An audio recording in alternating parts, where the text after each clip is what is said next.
Welcome in and step inside. The facts will hit hard here, yeah, they cannot hide. From courtroom heat to drama spills, Trisha breaks it down to facts with the skills.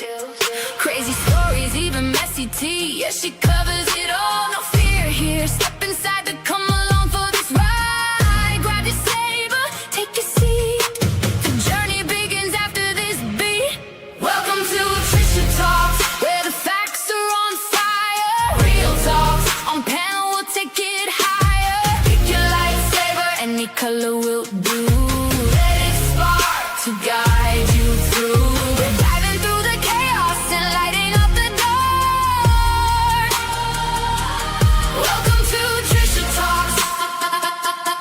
Buckle up and come aboard. The journey here can be yours. In this galaxy glow, Trisha gives facts to stories untold. Trisha Talks is here to unfold the lies that get told. Are you brave enough to be that bold? It's time to start the show.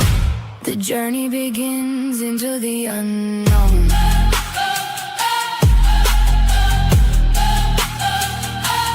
Welcome to Trisha Talks.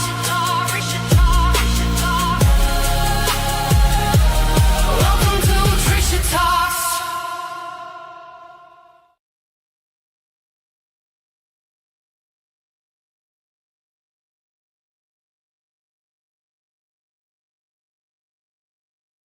Just making sure I had nothing playing in the background. Sorry, I've been a little bit late. Done a BJ on you, haven't I? I apologise. Good morning, good afternoon, everybody. Well, at least we'll be on catch up. I'm like modding for Big Girl, and I'm like, I've got to go. Didn't want to leave, but you know, can't always be there all the time, can we? You managed to catch up most of yesterday's. And shuffling through life. Now I'm going to have to say to you, what was it? Can I have a pill diver? My dad used to talk Cockney rhyming slang all the time, but he wasn't a southerner. He'd like, I'm trying to think of all the things he would say now. Skin and blister and the sister. Get up those apples and pears. I did pull a BJ. I was modding in Big Girls, listening to Big Girl while you were waiting. I really apologise. That was really bad of me. I was like, oh shoot, look at the time. Yeah, apples and pears, right? What else would he say? Pearl diver. He used to do loads. Skin and blister, sister. That was just a few. Barnet Fair. Was that pear? Lady MacGyver. What's all the money ones? A ton would be 100, wouldn't it? There's loads. But he wasn't Southern, but he just loved talking Cockney rhyme and slang for the sake of, I think because he mixed with a lot of people, because he travelled the fairs, he would go to London a lot. It's called Cockney rhyming slang, Jennifer. So I'll get hiccups now. Sorry, everybody. Right, let's get on with this trial. Honestly, yesterday, I don't know. I was sat for most of the trial with a bag of frozen chips. I found putting them on my feet, bare feet, actually worked. I don't think it's quite as hot today, and it doesn't help when you're surrounded by computers. But it's it's like another language. It's not quite as hot today, but I'm still warm. But it's not as bad, I don't think. But I melted a whole bag of chips on my feet, but it was worth the bag of chips. I know that might sound a bit wasteful, but ice cubes don't really bend the same as chips when they're, and it would have been more too, you know, it would have leaked out probably the bag of ice. So the chips got it. Good morning, Clarabelle. Good to see you. Shopping through light as Cockney back in the day. That was put with. Yeah, Barnet Fair was hair, apples and pears, stairs. I don't know why it became. Do you know why it came about, the language? Beautiful disaster. I don't know why. I ought to look into the history of it, really. Sacrifice the potato. What do you mean? That just confuses me, yeah. Okay, so tomorrow, remember, is the house viewing. Let's see what they're doing today. I haven't obviously watched any. We don't need the captions on first.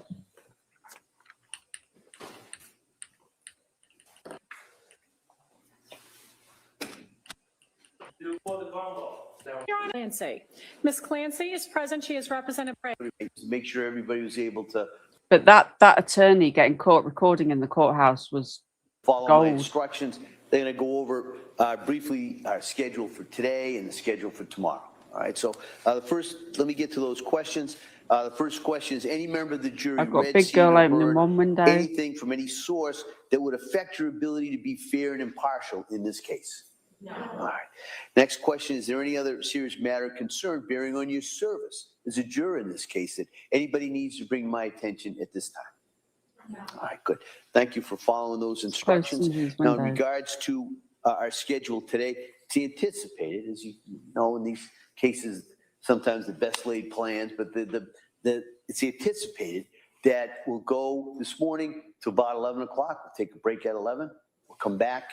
We'll take our afternoon break at 1 o'clock, and we'll go into the afternoon, probably somewhere between 3 and 4. All right, so that's today's schedule. Tomorrow's schedule, as best we can tell, we're going to do that view sometime probably in the morning. We're going to go to a couple of spots that have been mentioned in the testimony. Like I said, we'll go over a little bit more tomorrow, but you'll be getting out of it. We'll all going together in a bus with the court officers, the staff, the attorneys, myself, and we're going to get out of the bus.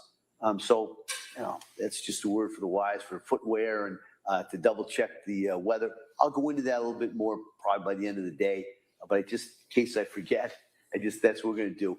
And then the thought would be after that, we'll come back. We'll probably go again till sometime around in between 3 and 4. Okay, so that's the schedule. And then at the end of the day tomorrow, I'll address kind of where we are in regards to the timeline and this kind of overall schedule, just so you have some kind of idea where we are. All right, so with that, we're going to return to the case on trial. Commonwealth is presenting its evidence. Attorney Sprague. Thank you, Your Honor. Commonwealth calls Officer Stephen Hall.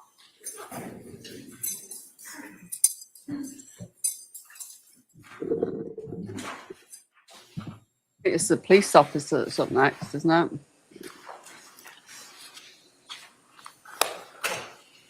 Just sharing the links out while we're. I'm going to share it out on Club.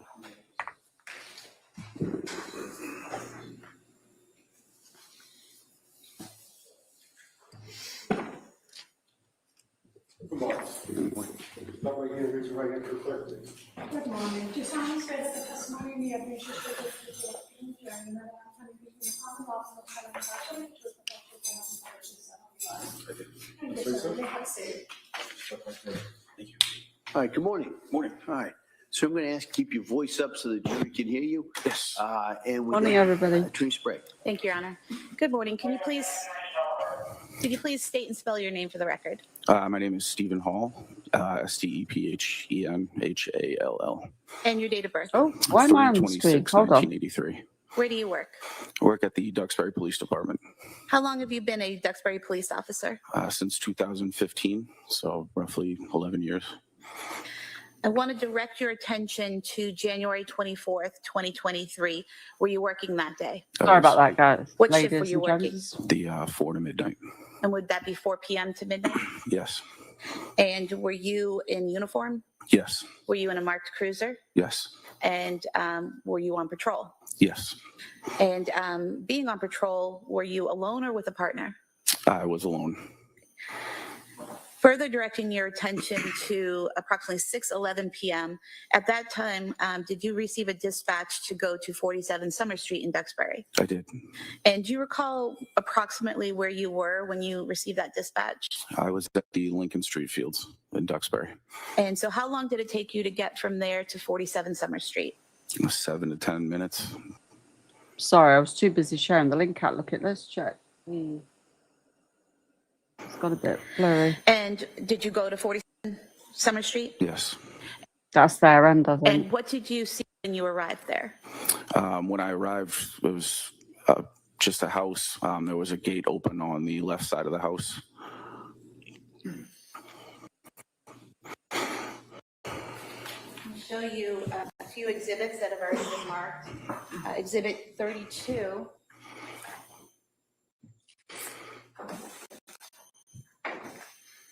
And exhibit 33. Is this the house you responded to? Yes. I'm showing you exhibit 34. Is that the left side of the house? It is. And exhibit 35 is the gate that you went in depicted in this exhibit. It is.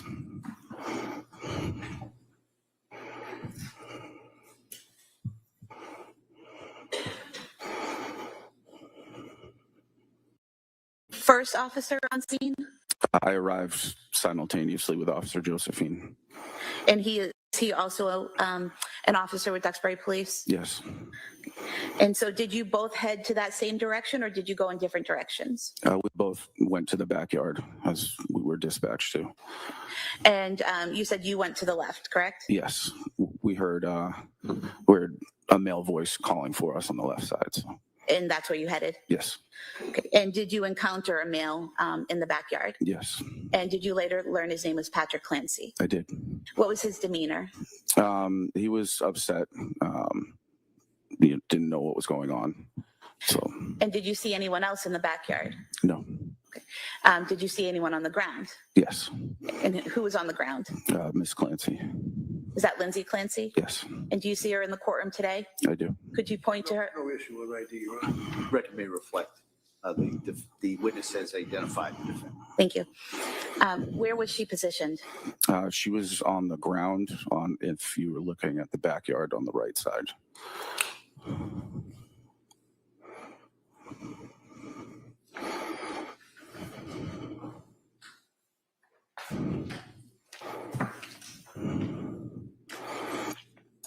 Showing you what's been previously marked as Exhibit 38. Is this the back of the house? It is. And showing you what's been marked as Exhibit 37. Do you see the area where the defendant was when you entered the backyard? Yes. Do you mind standing up with court permission and just pointing that out to the jurors? It's in this area. And if the record could reflect, he's pointing near the window well to the far right side of the back of the house. Record may reflect that. When you saw her in that location, do you remember where her head was? Her head was towards the house, And where were her feet? pointing out away from the house.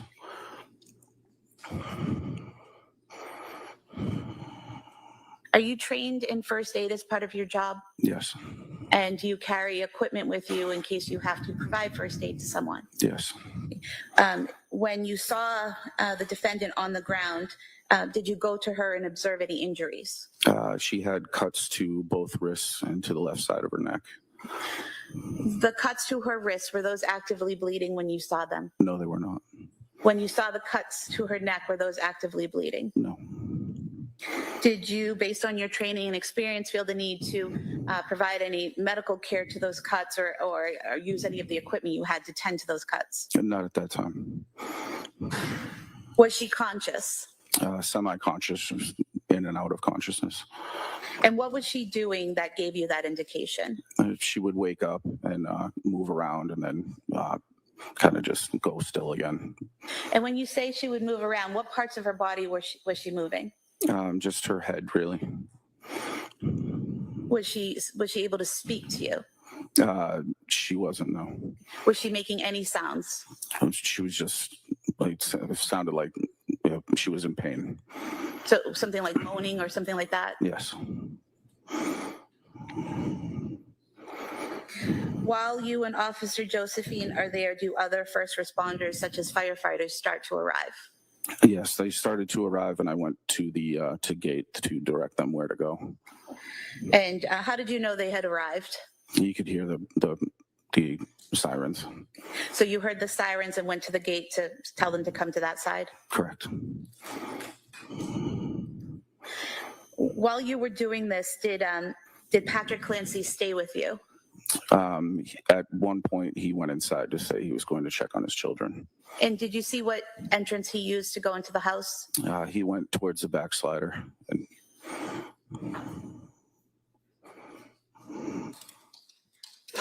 Shortly after Patrick Clancy went inside the home, did you receive a call on your radio? yes, And what did you hear on your radio? dispatch said that he couldn't wake them up. And did you know what they were talking about when you initially heard that? Not really, no. Did something then catch your attention? Yeah, I heard a loud scream from inside.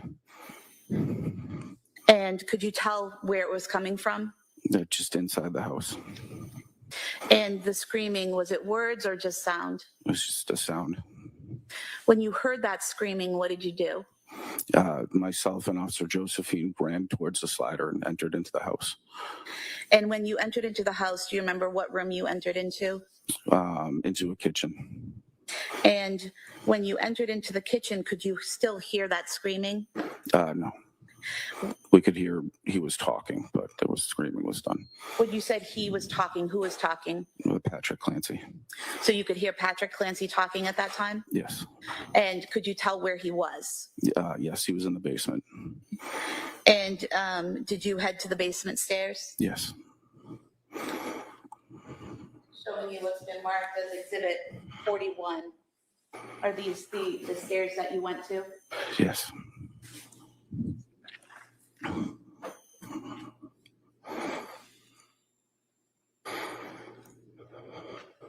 Did you go to the bottom of the stairs? I did. Once you got to the bottom of the stairs, is it accurate that you either have to go right or left? Correct. Which direction did you go? We heard Patrick Clancy talking from the right, so we went in that direction. Could you hear what he was saying? Oh, God.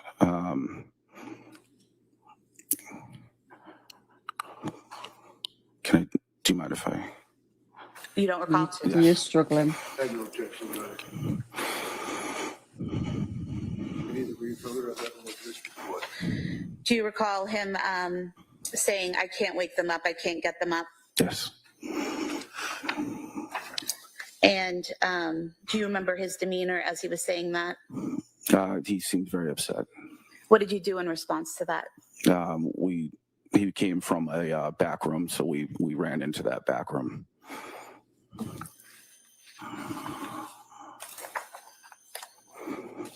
Just going back to when you came down the stairs and turned to the right, do you recall what type of room that was when you went to the right? It looks like a workout room, like a workout area. I'm going to show you few pictures here. If you could just look at them and tell me if you recognize what they depict.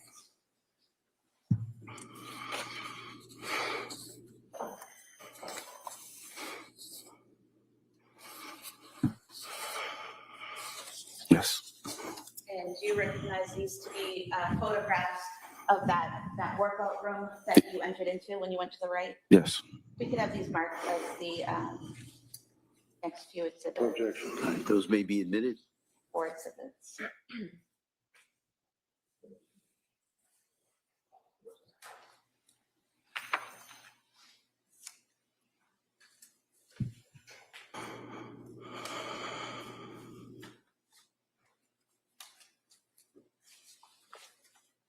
Exhibits 89 to 92. Sir, showing you exhibit 89. Is that the view when you first come down the stairs and turn to the right? Yes. And then showing you exhibit 90, are those exercise bands there tied to the closet door? Yes. Yeah, I thought he got there before the first 91 responders to the is a close-up kids. of that, correct? Yes. Oh my God. Then 92, Wish they'd take his what are we name seeing down. in this photograph, sir? That was the back room that he seemed to be coming from. That Patrick was coming from? Yes. You also looked at two photographs from that room of those fair and accurate depictions of how the room looked that day. Yes. We could have these marked as the next two exhibits, please. Okay. All right, they may be admitted.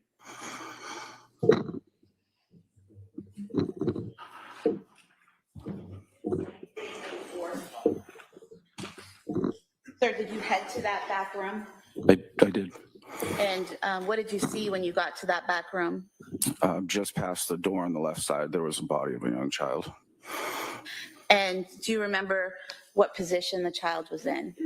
He had his feet towards the door and his head towards the wall. And was he on his back or his stomach? Or... He was on his back. And do you recall what he was wearing? He was shirtless. I believe he was just in a diaper or Oh my God. underwear of some sort. Diaper? And showing you Thank you. Exhibit 93, if you wouldn't mind just pointing out where you saw his body. I mean, whatever they're wearing, it's bad enough, isn't it? But That's what's pointed to the area of the yellow exercise band. It may reflect that. And sir, that yellow exercise band, did you see that in that position when you saw the body of the child on the floor? Yes. Exhibit 94 was at that position. look at the bloody bands tied it off.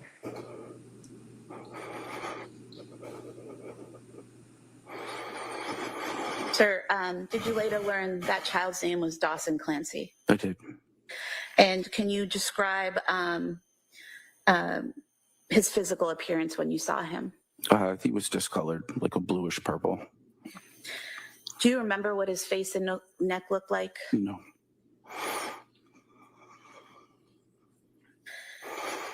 What happened next? I called for paramedics to come to the basement. I also called for a supervisor, and Officer Josephine picked up the child, and we ran him outside through the front door to the ambulance. And did you do anything after that, after giving Dawson to EMTs? We ran back down into the basement to check to see if we could find other children. And what made you think there were other children to find?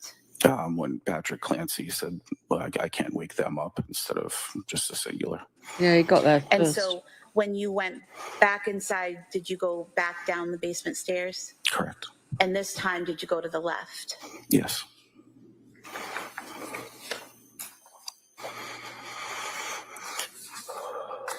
Sir, showing you a series of photographs. You could just tell me if they clearly and accurately reflect how the left side of the basement looked on January 24th, 2023 when you went in there. Right, just for the record, they don't need to lay a foundation. I agree to the photographs, no objection to any of them, so we don't have to go through all the All right, foundations. thank you. All right. You recognize this? Yes. Could I just mark this the next exhibit, please?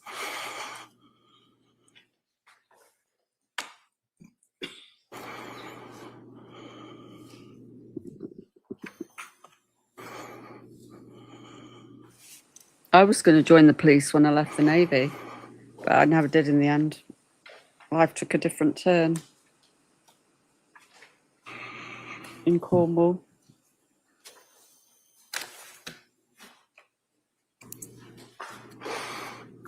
I was going to do my time and then join the police, but I didn't. Did you? You went to school for that? But where I lived, it was quite quiet. You know, it was one of the nicer police forces. You wanted to profile. Exhibits 95 to 102. Thank you. Sure. So showing you Maybe what's been shuffling. marked as Exhibit 95. Is this what you saw when you went down the stairs and went to the left, that first view? Yes. And then showing you Exhibit 96, is that a further view as you go into the room? Yes. Now, when you went into that room, what did you see? There were two children on the floor, motionless, and EMTs and paramedics were working on them. And did you later learn that those children were Cora Clancy and Callan Clancy? Yes. Oh, that's a bummer. Did you do anything Yeah. to assist the medics at that time? Excuse me. I asked if they needed any equipment. And did they ask you to get some equipment? They asked me to grab a heart monitor. And did you do that? I went and found the fire captain to ask where I could grab one. And he was pretty upset. So I ended up going back downstairs into the basement.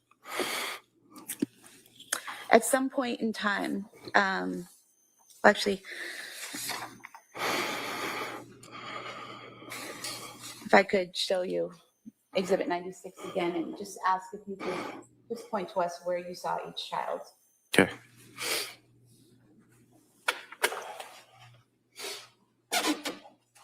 Here. So for the record, the first area you pointed to was in between the blood stain and the black exercise band, is that correct? Correct. And then the second area was over toward, in front of that small nightstand or some type of shelving unit. Yes.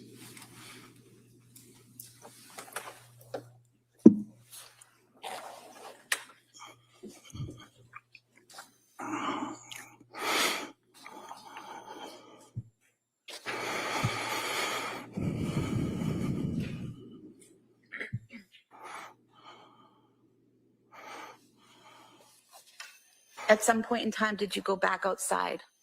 Yes, they stated they need an officer with Lindsay Clancy.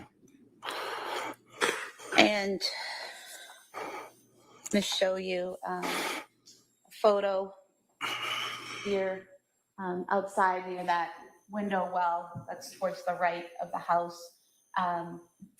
Is that where Lindsay Clancy was, where that medical debris is? Yes. And just showing you another photograph. Is that just showing further to the right in a broader area of that same scene? Yes. I could have the close-up mark as the next exhibit and the broader photo as the All following. right. They may be. Yeah, just quickly. It doesn't stop with just Patrick and herself. It's all the people that the knock-on effects as well, and the extended family. It's 103 and 104.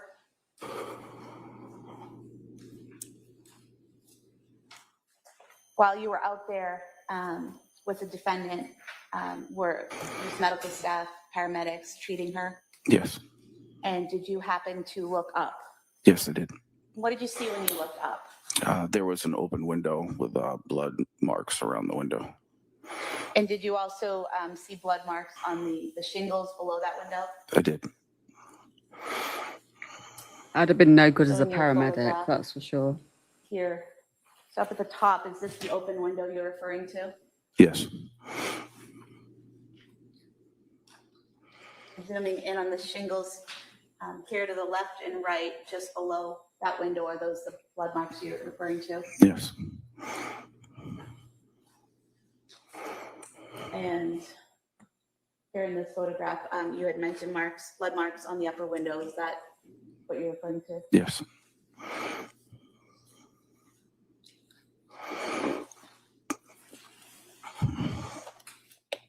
And then here at the top of the lower window, these marks here, are those the other blood marks that you saw? Yes.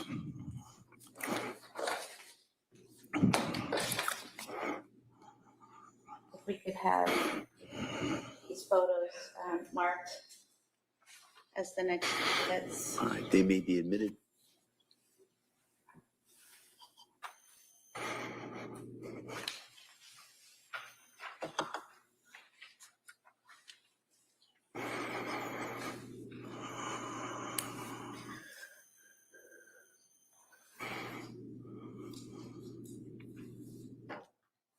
While you were out there in the backyard, did you see a ripped or, oh, I'm sorry. 105 through 108. While you were outside, did you see any ripped or torn screens on the ground? No. What did you do next?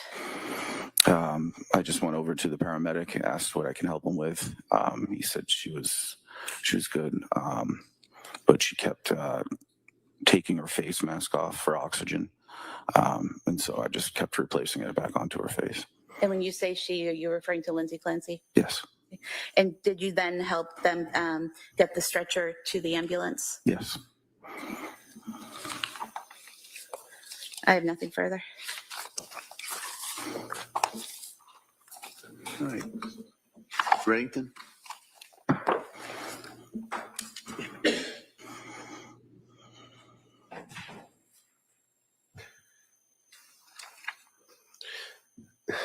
Here we go. Thank you for your incredible service. Thanks. All right. Sir, you may step down. Thank you. Thank you. Is that all he said? Thank you for your incredible. Was that the judge or was that? Thank you. you. Yeah, Attorney lawyer. Sprague? Commonwealth calls Officer Brian Josephine.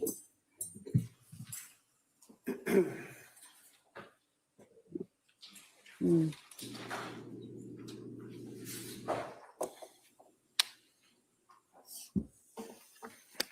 He was right on the mic as well, wasn't he?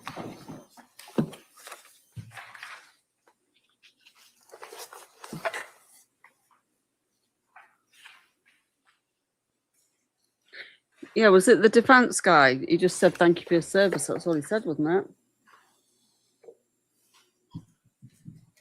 I don't think it was the judge. What's he called? Byington? Is he calling Byington?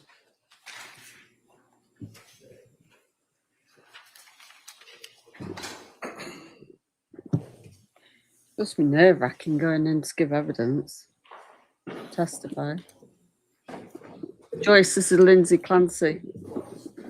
Massachusetts versus Lindsay Clancy. The testimony and the evidence you shall give to the court.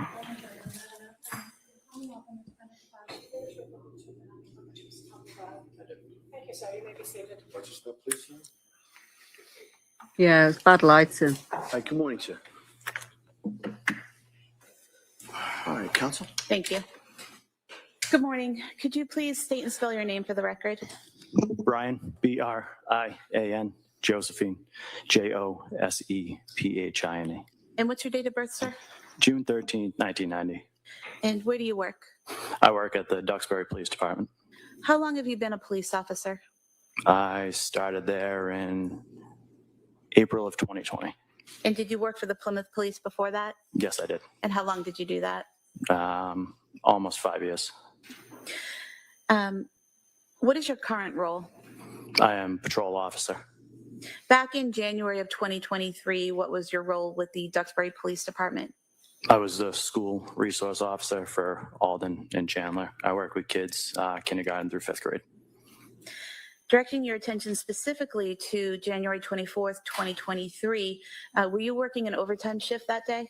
Yes, I had picked up an overtime shift. And what shift was Yeah, I that? think it's the It was lighting. 4 to Isn't it? midnight, but I was scheduled to work till 8 p.m. 8 p.m.? Yes, ma'am. So you were scheduled to be there from 4 p.m. to 8 p.m., is that correct? That is correct.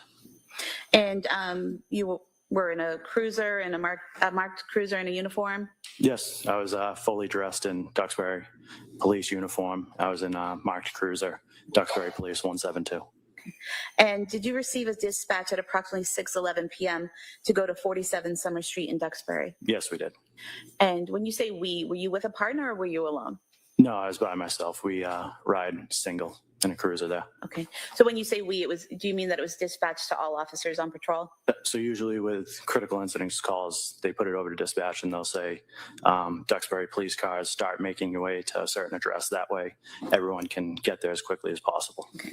And so then you knew at that point to go to 47 Summer Street. Yes, ma'am. And approximately how long did it take you to get there? I would say anywhere from 3 to 4 minutes. So you were relatively close by when you received the dispatch? Yes, I was. Okay. And when you arrived at 47 Summer Street, what did you observe? Dispatch was giving me description of the house. It took probably 15 seconds for me to identify the house. Parked in the street. I saw the number of the house and I made my way. I believe it was a mudroom that I went to.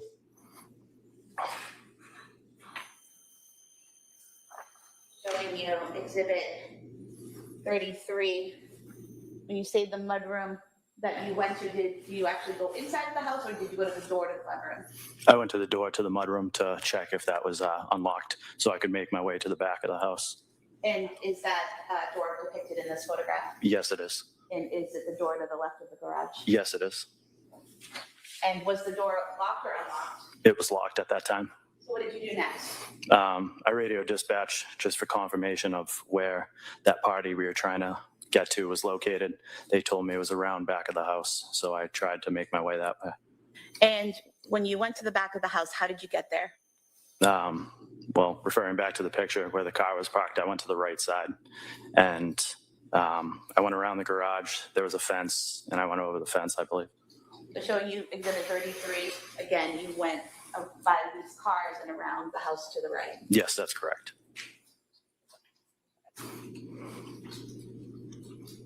And showing you Exhibit 37, does that mean that you would have been coming around the house over here by the garage on the left and in the porch, the deck? Yes, that's correct. And when you came around there, what did you see? I made my way.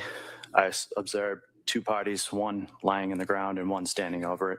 And I started making my way towards the other end of the house, which is towards this fence, as you guys can see in reference to that photo. And so when you say the other end of the house, are you talking about this area here, the father's furthest right windows? Yes, that is correct. And the person that was standing, did you later learn that was Patrick Clancy? Yes, I did. And the person on the ground, did you later learn that was Lindsay Clancy? Yes, I did. And at some point in time, was Officer Hall also back there with you? Yes, he came from this side over here, the opposite direction in which I came. So facing the house, he would have come around the left side of the house if you're facing the house? Yes, he parked on the street and came from this side, the opposite of where I came from. Okay. And do you recall what Patrick Clancy was doing when you first saw him? He was standing over Lindsay at that point. It appeared that he was trying to communicate with her. I observed him with a cell phone.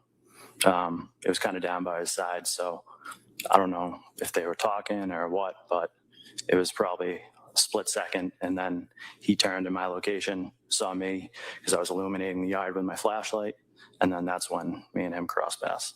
Okay. And so you said you saw him with his cell phone by his side. Was it in his hand by his side? Yes, I believe it was in his left hand.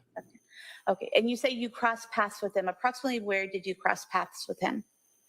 It was probably right by the bulkhead, I would say. And so in the photograph to the right of the deck is the bulkhead, is that correct? That is correct. And where was he headed? He was heading, I believe, up towards the deck. Yeah, obviously I didn't know it at that time, but he was just walking past me pretty fast in an abrupt manner. So. And did he say anything to you as he passed? No, he did not. And after you crossed paths with Patrick, where did you go? I went to the female party. And did you speak to her? I attempted to. And what did you say? I just was trying to get basic information, where she was hurt, where she needed attention, anything I could do to kind of help her until fire arrived. And did she respond to your questions? She mumbled, and it wasn't a definitive answer. Did you observe any injuries? Yes, she was laying on the ground. There was cuts to her right wrist, I believe, and to the right side of her neck. And were those cuts actively bleeding at that time? They were bleeding, but not profusely. Did you, are you trained in first aid? Yes. Did you feel the need to put pressure on those wounds immediately? No. We also carry medical equipment such as tourniquet, gauze, stuff like that. And I believe due to the circumstances that I didn't need to utilize those tools. And the tourniquet that you carry, is that in case someone has some type of cut where an artery has been damaged or cut? Yes, it is. Okay. And you're trained to recognize when it's something serious like an artery spraying blood everywhere versus a cut that doesn't need a tourniquet? Yes, we are. Okay. And you didn't see the need for a tourniquet? I did not know.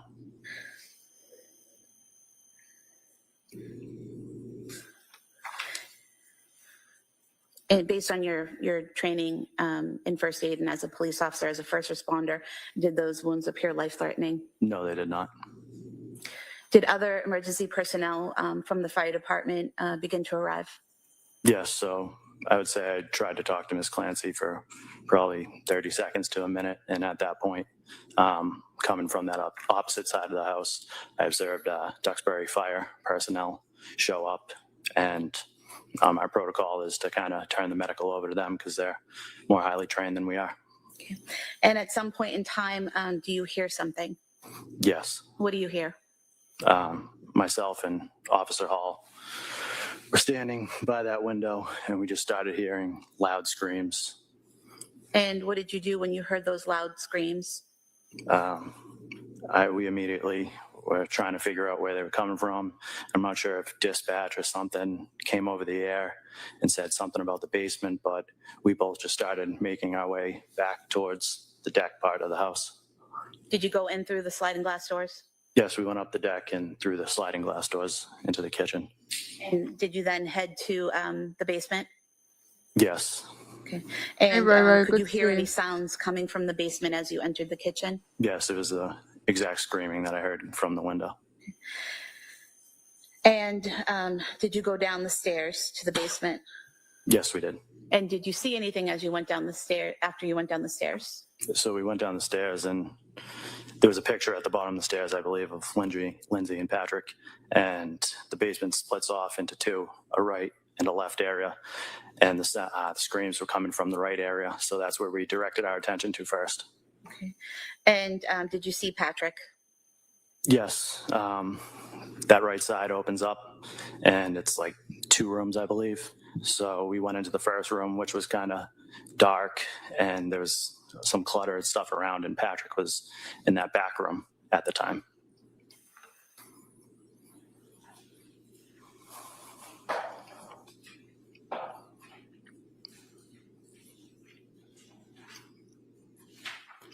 So showing you what's been marked as Exhibit 92. Is that the doorway into that back room? Yes, it is. And then Exhibit 93, is that the inside of that back room? Yes, it is. And do you recall what, if anything, Patrick was saying as you encountered him? Upon his observation of us, myself and Officer Hall, he proceeded to head in our direction, leaving that room. And at that point, he looked up and he screamed, "She killed the fucking kids." And after he said that, where did you go? Once he cleared himself from the door frame, we were able to look inside the room where we observed what appeared to be a child laying motionless on the floor. And did you later learn his name was Dawson Clancy? Yes, I did. And how was he positioned? He was laying on his back, kind of close to the gym bag for reference of that. Showing you Exhibit 93 again, you referenced the gym bag. Is that the bag to the left of the pack, the child's toy? Yes. And so you're saying that he was in that area when you first saw him? Yes, he was. And do you recall whether he was on his back or his stomach or something else? He was on his back. And do you recall his physical appearance? Like I said, he was laying on his back. His head was tilted to the right-hand side. Looked at him kind of in the face area once we got closer, and his face was white, gray, lips were blue, eyes were bloodshot. Looked like blood vessels were popped in his eyes. Did you notice any injuries to his neck? Seeing that, my first instinct was to kind of grab his head and tilt it to the side, see if I can get a pulse. But I mean, based on my training experience from previous incidents, I knew it wasn't going to be good. So I moved the head. That's where I observed some red marks on that right-hand side. Of the neck? Yes. And in that exhibit, 94, there was a yellow exercise band, correct? Yes. And I believe in prior testimony, you may have called it a blue exercise band. Is that correct? Yes. But it's clearly yellow in the photo, right? Yes, it's clearly yellow. I mean, there was... Testing the color of the exercise band. Right, good. So what was your focus at the time? The child. And once you saw him there with these injuries, what did you do? Based on my observations, I knew there wasn't really much I could do. So I picked the child up, went chest to chest. And as I did that, it was kind of like a mucus or a foam that leaked out of his mouth onto me.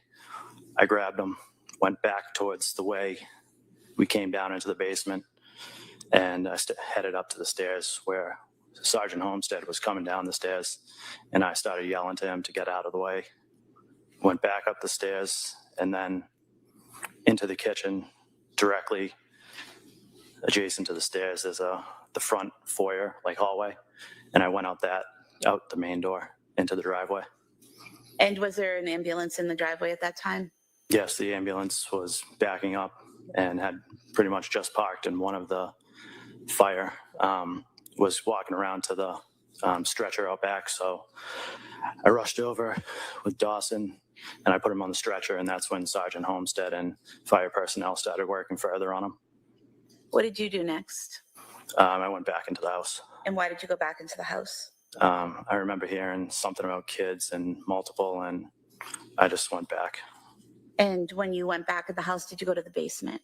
Yes, I went back in that front door, back down to the basement, and this time I went to the left-hand side. And when you went to the left-hand side of the basement, what did you see? Pretty much directly in my sight was an older female laying on the ground, and then in the corner there was like a younger baby. And when you say an older female, you're referring to that she was older than Dawson? That's correct. And did you later learn her name was Cora Clancy? I did. And did you assist in treating her? Yes, I did. What did you do? So when I got down to the basement, 2 fire personnel were already on scene. One was working on the baby and one was working on Cora. Communicated with them. We worked together, and I took over doing chest compressions of Cora. And were you able to see any injuries on Cora at that time? Yes. She had kind of the same injuries that I explained with Dawson. The pale tint, bluish lips, bloodshot eyes, blood vessels popped. But this time she also had like dried blood around her mouth. And did you also see an area of blood near her on the floor? Yes, there was a relatively large area of blood on the floor. Actually, we went doing CPR on her. I was beside her, and that blood seeped through my pants, so I ended up moving her a little off to the side so I could position myself better. Just showing you what's been marked as Exhibit 97, this red-brown stain on the rug. Is that what you're referring to? Yes.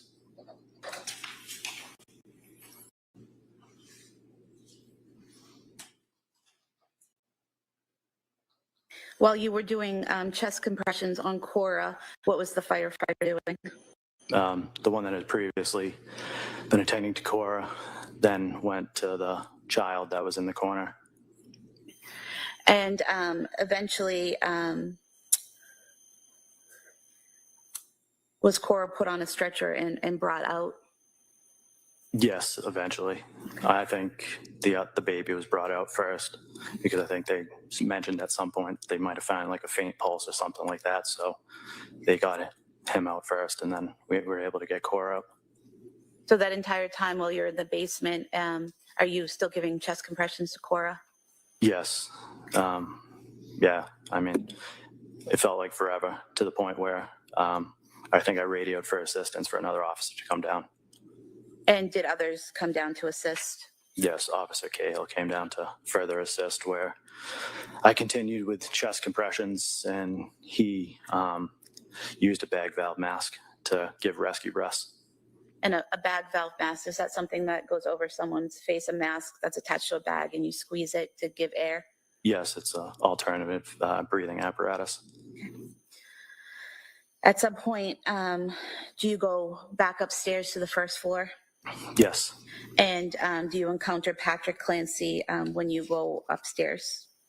Yes, so when they removed Cora, myself and Officer Cahill went back upstairs, where I encountered Mr. Clancy in the kitchen. And what was his demeanor in the kitchen? He was still frantic, kind of in shock, still screaming and losing himself. And I think at that point, I don't know, one of us requested that we get an ambulance for him as well. Thank you, sir. Nothing further. Attorney Reddington? I'm sorry, I have no questions. All right. Thank you, sir. Lisa. Thank you.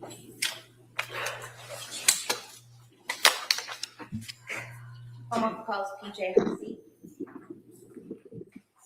Your Honor, at this point, I'm objecting, renewing my objection that I filed on the repetitious nature. All right, if I can see it, sidebar.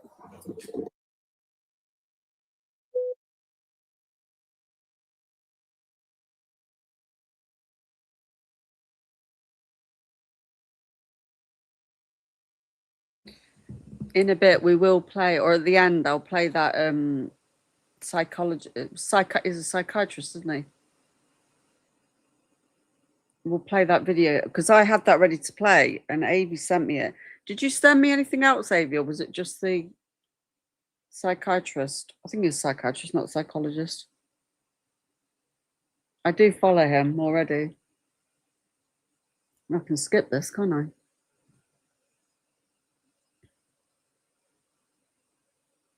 Goodness, it's not quite as hot today. I was struggling yesterday. Ooh. Someone's open.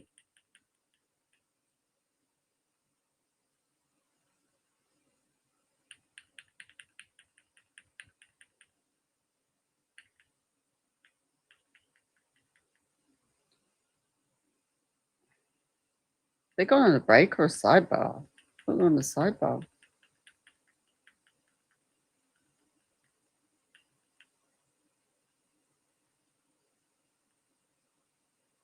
Am I wrong here? I'm just going to break. Usually they say they're on a break. The 18 jurors. All right. Commonwealth, ready to call your next witness? Yes, Commonwealth calls PJ Hussey. Must have gone on a break. I thought they were just in a sidebar. My bad. Oh, you're over on the horizontal, yeah. Oh, I was struggling, I'll be honest. I was like, thought I was going to be making me nauseous as well. Oh, you sent me one more message. Let me go and have a look. Watch your step, please. All right. Good morning, sir. Good morning. If I may. Yes, please. Thank you. Good morning. Could you please state and spell your name for the record? PJ Hussey, Hussey, And your date of birth? 5/5/1963. Where do you work? Duxbury Fire Department, And how long have you been a firefighter? 32 years. Are you also a paramedic? Yes. What's the difference between an EMT and a paramedic? Paramedic has advanced life-saving skills, intubation, and medicine we can use on the patients. And is there a certain type of training that you have to have as a paramedic? Yes, every 2 years. And to first qualify as a paramedic, what do you have to do? There's a paramedic class that you take upwards of 2 years. So you take that paramedic class. Is there a test you have to take at the end? A state test, yep. And once you pass that state test and become a paramedic, you have to do continuing education. Is that correct? Yep. Okay. And did you take that initial training, pass that initial test, and then pass all subsequent training to be a paramedic? Yes. And how long have you been a paramedic? About 17 years. What is your current role with the Duxbury Fire Department? I'm a captain, which is considered a shift commander. And in January of 2023, were you in that same role? Yes. What does a shift commander do? Oversees the operations of the town as far as firefighting and medical services. How many fire departments, or stations rather, how many stations does Duxbury Fire Department have? Duxbury has 2. Okay. And how far apart are they? About 10 minutes apart. And are they staffed differently from Yes. each other? Yeah. And how are they staffed? At the central station, there's a captain and usually 3, and the other station, there's 2, just 2 firefighters. And for Duxbury, are all the firefighters that work for Duxbury Fire Department also paramedics? Not all. We have two EMTs. Okay. Yeah. Now, The rest are medics. I'm sorry? The rest are medics. And when you say medics, you're talking about paramedics? Yeah, sorry. No, it's okay. So directing your attention to January 24th, 2023, were you working that day? Yes. And what shift were you working? My own shift, my group, shift 1. And what is shift 1? It's just, we have four shifts and I'm just group 1, shift 1. Is there a certain time that spans? Time of day? No, 24-hour shifts, 8 o'clock in the morning to 8 o'clock the next morning. Okay, so you were working 8 o'clock in the morning on January 24th? Yes, And your shift would end 8 o'clock in the morning on January 25th? correct. And were you working in that capacity as a shift commander on the 24th? Yes. Now, do you recall a call coming in shortly after 6 p.m. Dispatching you to 47 Summer Street in Duxbury? Yes, And did you respond to that scene? we did. And how many vehicles and personnel responded? My car, the shift commander car, ambulance 1 and engine number 2. And what was the personnel in each of those vehicles? Not names necessarily, but how many people? We put, usually it's 2 in the ambulance, but because of the severity of the call when it first came in, we put 3 people in the ambulance, a driver plus 2 medics in the ambulance, and then 2 firefighter medics in the engine from the other station. Okay, so that would be 6 people in total? 6 total. Okay. Yeah. And did you have anyone from the second station respond initially? We all came at the same time. We all got dispatched at the same time. So would that have been 6 people total from both stations or 6 people from the central station? 6 people total from both. And when you arrived on scene, what did you see upon arrival? There's a couple of police cruisers that were there already, just beat us in. And then we had to go up back to where the patient was located. And when you refer to the patient that was out back, was that Lindsay Clancy? Yes. And did you head to the backyard? Yes, And did you see her on the ground? I did. And were you personally treating her, or was it the other paramedics that The were other doing paramedics were treating her. Okay. Yep. And what were you doing? Just supervising the call, just make sure things are handled appropriately as a shift commander.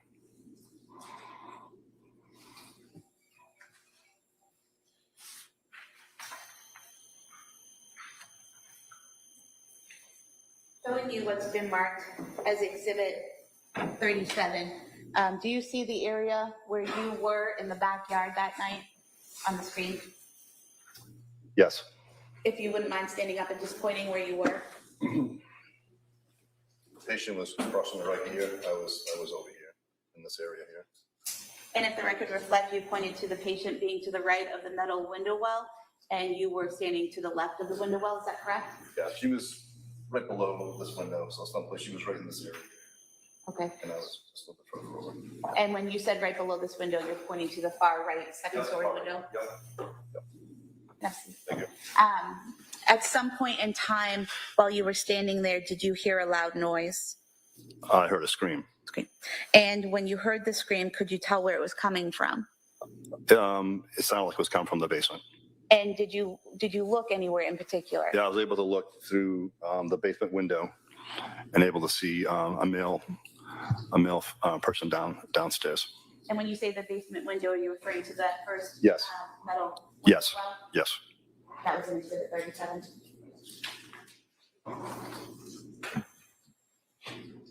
Just showing you again on the screen here. What's been marked as Exhibit 50, this window here on the right, does that fairly represent the window that you looked through and could see down into that Yes. basement office? Yeah. And was the light on in the basement office when you looked in? A light was on, yes. And what did you see when you looked in the window? After I heard the scream, I saw a older male gentleman, now knowing it was Patrick Clancy, unwrapping something from a child's head.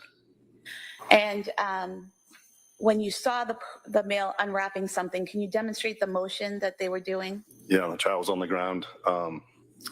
The head was towards the window, so the head was towards the back of the house, and he picked the child up, and he was in a circular motion, taking something off the head, around the neck.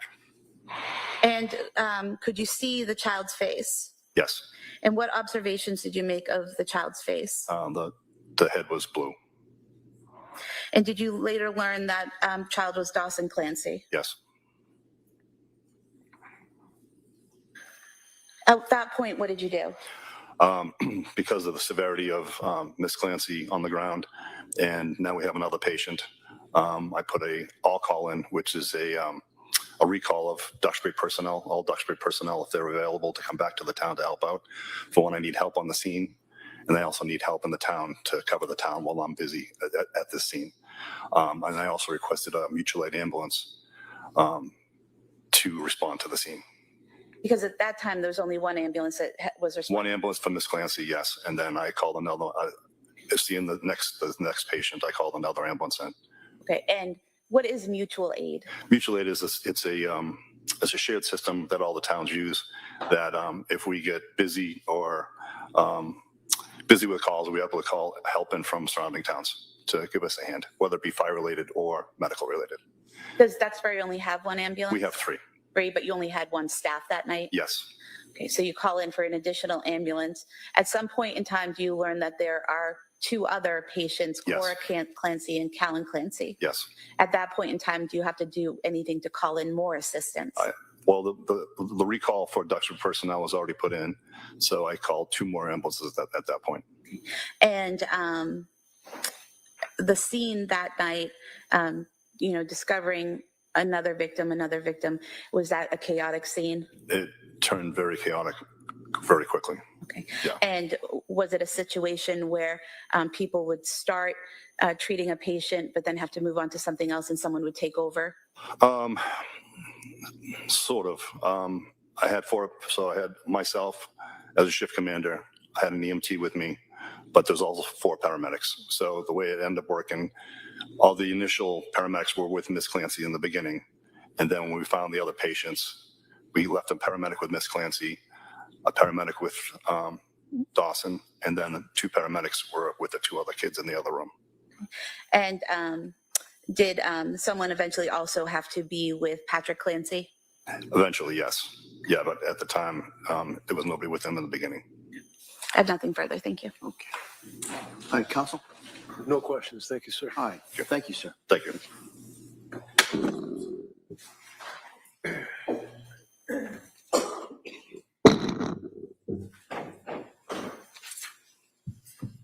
Attorney Buckingham. Your Honor, the Commonwealth would call Loring Nudd as its next witness, please. Same objection for the record. All right.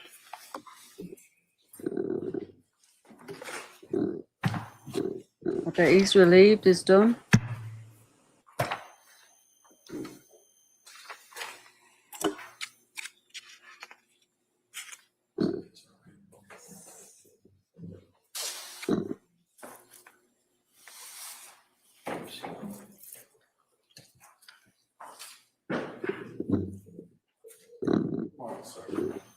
Stop right there, raise your right hand for the clerk, please. Good morning. Do you solemnly swear that the testimony and the evidence you should give to the court and the jury will be held pending between the Commonwealth and the defendant shall be the truth and the truth and nothing but the truth, so help you God? I do. Thank you, sir. You may have a seat. Want to stop there? Yeah, he was a lot more stoic, wasn't he? And All right, good morning, could sir. keep it Good together. morning. May I inquire? Yes, please, counsel. Thank you. Good morning. Good morning. Could you please tell the jurors your first and last name? My first name is Loring, Loring. My last name is Nudd, Nudd. And do you have a nickname that you go by? I do. What's that? Everybody knows me as Chuck. Chuck. Do you work, sir? I do. What do you do for work? So I'm a firefighter EMT with the Duxbury Fire Department. I was at that time. I am now retired. Okay, so when did you retire? So I retired a year ago. A year ago? And so how long had you been working with Duxbury Fire before your retirement? A little over 30 years. 30. And can you explain what your role was as a Duxbury firefighter? So if I was an EMT, which 80% of our calls are probably that related. So I would assist a paramedic, or I would drive the ambulance, or whatever was necessary at the time. And then we were also did fire suppression, and we were all trained in that and went to the academy and all that. Okay, and can you tell us what the difference is between an EMT and a paramedic? So a paramedic requires another year or two of training, and they're able to prescribe meds. I mean, not prescribe meds, excuse me. Give meds that they have according to what they need to do. They can also read the monitor that shows rhythms in the heart and what have you. Is it fair to say that as an EMT, you're trained in basic life-saving techniques, Correct. while a paramedic is advanced life-saving techniques? Correct. And so at Duxbury Fire Department, is it also fair to say that each and every firefighter has that dual role of either being an EMT, a paramedic, and a firefighter? Yes, some are. There might be one EMT, just a basic, where most of them are the medics but we're all firefighters too. Okay. And in the town of Duxbury, does the town itself have its own ambulances Yes. in addition to the fire engines? Yes. And there's also ladder trucks, correct? Correct. Now, when you were working as a Duxbury firefighter, what was the schedule? How did you work your shifts? So we work 24-hour shifts. And then how many days on and how many days off? So we'd have 1 day on, 1 day off, 1 day on, and 5 off. And a 24-hour shift, when did it start and end? It was 8 o'clock in the morning to 8 o'clock the next morning. So if I direct your attention to January 24th of 2023, you were still working for the Duxbury Fire Department then, correct? Correct. And were you on a 24-hour shift that day? I was. At some point during the day, were you given kind of what your assignment was for that shift? Yes. What was your assignment?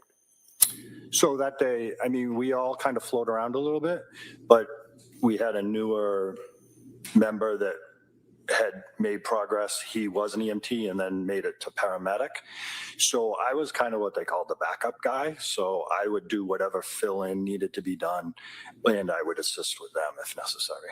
Okay, and so were you kind of assigned to the ambulance at the central station as that backup person? I was. And the person that you identified was kind of the newer employee. What was his name? Paramedic Doherty. And that would be Daniel Doherty? Daniel Doherty, yeah. And who was the other Duxbury firefighter that was assigned to the ambulance that It shift? would have been paramedic Kevin Heath. So at approximately 6 o'clock or just after 6 p.m., were you advised of a dispatch to a residence in the town of Duxbury? Yes. And where was that dispatch going to take you? So it was going to take us to Summer Street. And so you and firefighter Heath and firefighter Doherty, you all get in the ambulance? Correct. And do you go to 47 Summer Street? We do. Who was in the ambulance? Who was assigned as kind of the driver and the tech? So at that time, because we had heard, what kind of call we had an idea of what call we were going to. The two medics sat up front and were able to converse while I sat in the back, and again was that backup guy, more or less. Okay. And as far as the nature of the call that you believed you were coming into, is it fair to say that the initial call had to deal with a female that had gone out the window, possibly a suicide? Yeah, as I remember, it was a second floor fall. At the time that you were dispatched to that location, did you know that there was any pediatric patients or children involved? No. Now, approximately how long did it take to get from the central station to 47 Summer Street, if you recall? I'm going to say 4 to 5 minutes. And when you arrived on scene, were there already other emergency personnel on scene? There were. Were you the first ambulance on scene? We were. How about fire trucks? Were there any other fire trucks from Duxbury? The fire truck, you could hear it in the background, but it wasn't there yet. So is it fair to say that there were some Duxbury police cruisers that had arrived just ahead of you? Correct. Where did you go with the ambulance when you got to that address of 47 Summer Street? So as we were pulling up, I could hear the two guys up front say, the cruisers are in the way of the driveway. So I said, okay, you guys take the call, meaning get out of the car and get out of the truck and get started, and I'll take care of the truck. Okay, and so when you come to the address, are you able to at least pull into the driveway at some point? Not at that point. because I was in the back, I switched to the driver's seat. And at that time, I saw an officer coming and he was getting ready to move the vehicle that was in our way so that I could back in. And so were you able to then back the ambulance into the driveway? I was. And were there other vehicles that were not emergency personnel vehicles in the driveway? There might have been some of their vehicles, but there might have been, but I don't really. I had enough room to put my vehicle there, and that's all that mattered. Okay, so when you backed the ambulance in, firefighter Heath and firefighter Doherty, what did they do? They had already jumped out. They had already jumped out, grabbed the gear, and taken off for the back of the house. Once you got the ambulance secured in the driveway, what did you do? So, assuming that they were going to need a stretcher, I started pulling a stretcher out of the back of the ambulance. And again, you said you backed the ambulance in? Correct. As you were pulling the stretcher out of the back of the ambulance, did you observe somebody coming from the house? Yes. What did you see? One of the police officers was carrying a child. And so what did you do when you saw him carrying the child out of the house? So at that point, the stretcher was almost out of the vehicle, and I said, over here, and he placed him on the stretcher. Were you able to make observations of the child as he's being placed on the stretcher? I was. What did he look like? So his face was blue. He had marks around his neck, and his body was pale. And so once the officer, or first off, was the officer somebody you knew from Duxbury? Correct. It was Officer Homestead. Okay. And once the child was placed on the stretcher, what did you do after you made that initial observations of him? So we rolled it right inside so he could start doing CPR. Now, as an EMT, what is the first thing you generally do when you're observing a patient or assessing a patient? So you always look for response and you go for airway. Okay. And fair to say there's kind of what they call the ABCs. Correct. Can you tell the jurors what that means? So it's airway, breathing, circulation. Okay. And in this circumstance, were you able to observe the child breathing on his own? No. How about, were you able to secure an airway for him? Not at that time. We were still doing the preliminary. And how about circulation or pulse or cardiac activity? Were you able to determine any of that upon your initial assessment of him? At that point, no. Now, after you are in the back of the ambulance, do other EMTs or other paramedics come and assist you with this child? Yes. So when the patient was getting rolled in, I also yelled out to my captain, hoping that he was going to hear me, that I needed a medic in my truck because I needed him to know that there was someone in my truck. Okay. And I'm assuming someone heard me, and they then directed a medic to my truck once one appeared. Okay. And so the medic that came to the truck, was that Keith Nettie? Yes. And that was not the original person who went to the scene with you in the ambulance, was it? Correct. Okay. And what happened when you had the child in the back of the ambulance? What did you guys do to try to tend to him? So we were doing CPR, and then there was he wanted to check the monitor, so we got the monitor out. Okay. And with the monitor, what was the monitor supposed to be looking for? Heart rhythm. Okay. And so do you have to kind of hook that up to the patient in order to assess whether there's any activity? Correct. And those monitors that you have in your equipment, do they do anything more than just check for heart rate? The paramedic can then look and see what kind of, not just a heart rate, but a rhythm. And then if there is not a rhythm, does that machine help you to do anything to try to restart somebody's heart? With a rhythm, with the rhythm that they gave us, they said we can disconnect it, because they were concerned they needed the monitor downstairs too, or elsewhere. And is it fair to say that at that point you're assisting the paramedic with their assessment and running that equipment and checking the monitor? No, I'll allow it, but let's kind of move on.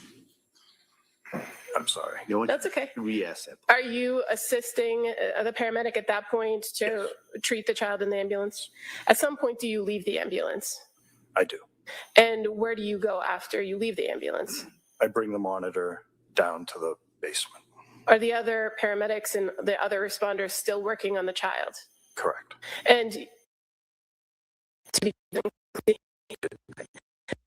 when you in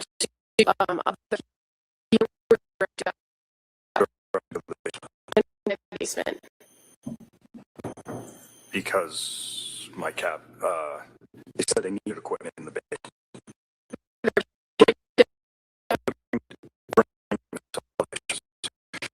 So when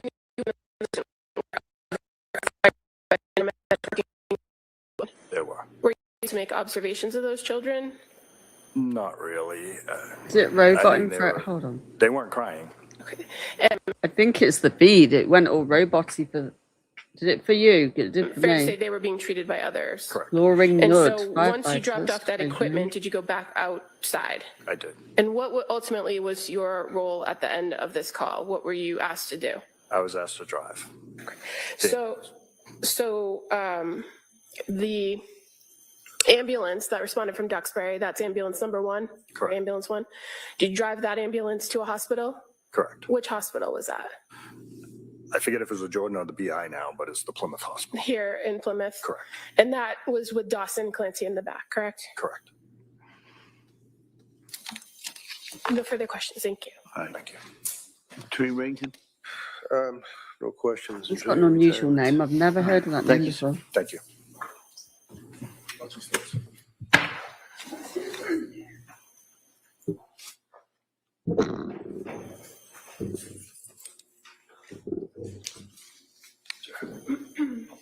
Attorney Buckingham? Thank you. The Commonwealth will call Keith Petty as its next witness, please. Same objection, Your Honor.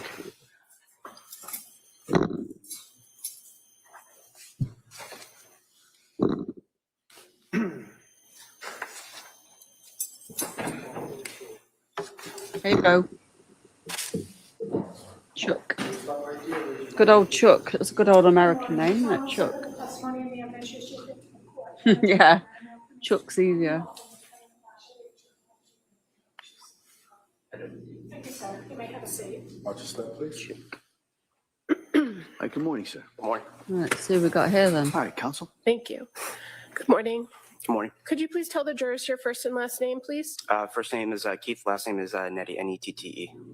And where do you work, sir? I work for the Duxbury Fire Department. How long have you been with the Duxbury Fire Department? About 17 years. And currently working for the Duxbury Fire Department, what is your role? What do you do there? Right now, I'm a captain, shift commander. And are you a firefighter as well as a trained paramedic? Yes. At Duxbury Fire, you all work 24-hour shifts? Correct. If I draw your attention to January 24th, 2023, do you recall working a 24-hour shift that day? I was at home. Okay. And so what was the shift that you were working that week, if you remember? I believe I worked maybe 2 days prior. I don't really remember. Okay. So you were on a day off? Yes, correct. And how was it that you ended up being involved in the call at 47 Summer Street on January 24th? We were recalled from via a pager and text message that there was an incident going on and that we were to respond. So can you explain to us how that works? So a tone goes off through dispatch that sends off a pager at our houses that alerts us. Then we also get text messages about the incident and then respond either to the station or to the scene, whichever they request. As a Duxbury firefighter, are part of your responsibilities to respond Oh, to wow, these, Anna. On the dark side? That's these wild. recalls? Yes. Is it a voluntary thing? Yes. So if you were indisposed or unavailable when a call went out or tone went out, would you be expected to respond to the scene? No. But in this case, on January 24th, just after 6 p.m., you heard that call go out, correct? Correct. And so then what did you do when you heard the call? I drove to the scene in my personal truck. When you got to the scene, what did you see? I saw police and fire vehicles. And then I walked up the driveway and walked into the back of the ambulance. Now, when you arrived and saw police, so that was Duxbury Police, Correct. and the fire personnel that was on scene, who was on scene, if you remember? I only saw two people on scene initially. That was Kevin Heath and Sergeant Homestead. Okay. And Sergeant Homestead is a Duxbury officer? Correct. Now, was there a Duxbury ambulance in the driveway when you pulled up? Yes. And before even getting past that ambulance, were you asked to assist? Yes. What did you see when you came to the back of that ambulance? I saw an officer, Sergeant Homestead, and Kevin Heath doing CPR on a child. Had you seen how the child ended up in the ambulance, or did you come after? I came after. Did you then help take over with treating that child in the back of the ambulance? Yes. What was your initial observation of the patient? What did he look like? Blue, white, non-responsive, not breathing, no pulse. And this particular patient, did you come to learn him to be the child named Dawson Clancy? Yes. And he was approximately 3 years old? Yes. What kind of treatment did you and the paramedic Heath offer to Dawson in the back of the ambulance? What did you do? We tried to start an IV, but then we also started an IO, which is kind of like an IV. Tried intubation, which is a advanced airway, medications, and continued CPR. So an IV, that's just putting a needle into somebody and trying to pump fluids in medicine, correct? Correct. Tell us what an IO is. An IO is interosseous, which is basically into the bone marrow on the lower leg. So what do you do to try to enter an IO? Usually we have a drill, but we had a manual one instead. So what do you do with the manual drill to enter the IO? You just twist and then it goes into the bone. And what bone do you attempt to do this in? And were you able to enter that IO into Dawson? Yes. What is the purpose of the IO versus the IV? If the patient has difficult access, which pediatrics do. And in this circumstance, what kinds of medication were you trying to deliver through the IO to Dawson? Epinephrine. What's the purpose of epinephrine? Basically kind of helps to restart the heart. And at this point, he had no heart activity? Correct. You also mentioned attempts to intubate. Can you tell us what that means? So intubation is an advanced airway where you put a tube into the airway to secure it to deliver high flow oxygen. Were you able to intubate Dawson? Yes, Kevin Heath did. And what do you do when you enter the tool to intubate? You go into the mouth and you do a motion of pulling up to see the vocal cords so you can pass the tube through. And what do you attach to the tube to try to increase breath? Oxygen and BVM, which is basically you're squeezing a bag. So BVM would stand for bag valve mask? Correct. While you were treating Dawson and doing the airway, intubating him, giving him the medicines, were you able to observe anything about the area of his neck? Yes. What did you observe about his neck? Dark red marks around his neck.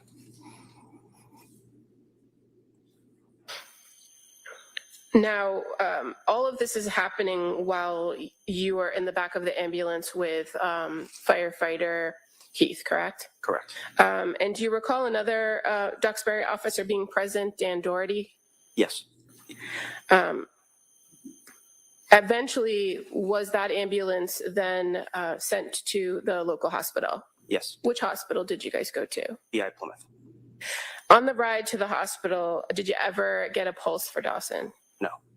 Were you ever able to resume breathing using that method with the bag valve mask? No. The efforts to give him the medication, the epinephrine, did it ever do anything to start his heart? No. When you arrived at the Beth Israel Hospital emergency department, tell us how you transferred the care of the patient. We wheeled the stretcher in. We went into the first room which is trauma 1 and trauma 2. We moved the patient over to their bed and then transfer care. While you were at the emergency department at Beth Israel, did you see another child from that same home come in? I did. And what department brought them in? What fire department? Marshfield. Did you do anything to assist Marshfield when they came through the emergency department? I assisted in compressions when they were getting the child out of the ambulance. And is that something that is ongoing during when you're trying to transfer care to the emergency staff? Yes.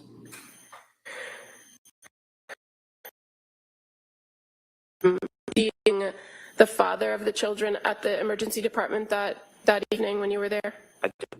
And you came in to Dr. Clancy? Correct.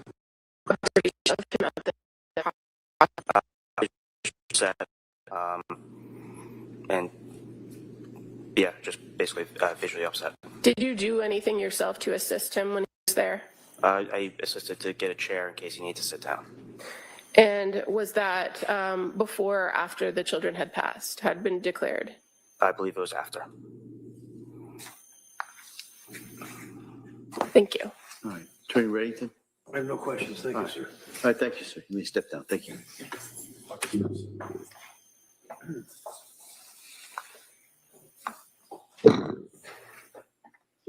The Commonwealth would It's very glitchy today, isn't it?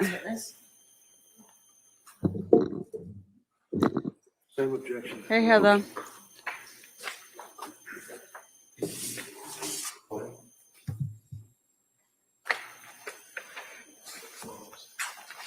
A shorter day's good with me. It uses those in the week, and we can play that psychiatrist. I've got it up ready, so don't let me forget at the end.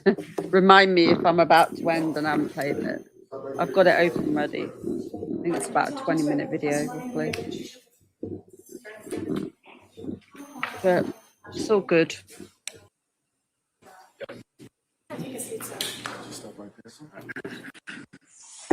All right, good morning, sir. Morning. Yeah, defense isn't. Oh, God, it is bad. Look at that. Glitchy as hell. Good morning. It's not my internet. Morning. Could you please tell the jury your first and last name? Patrick Dwyer.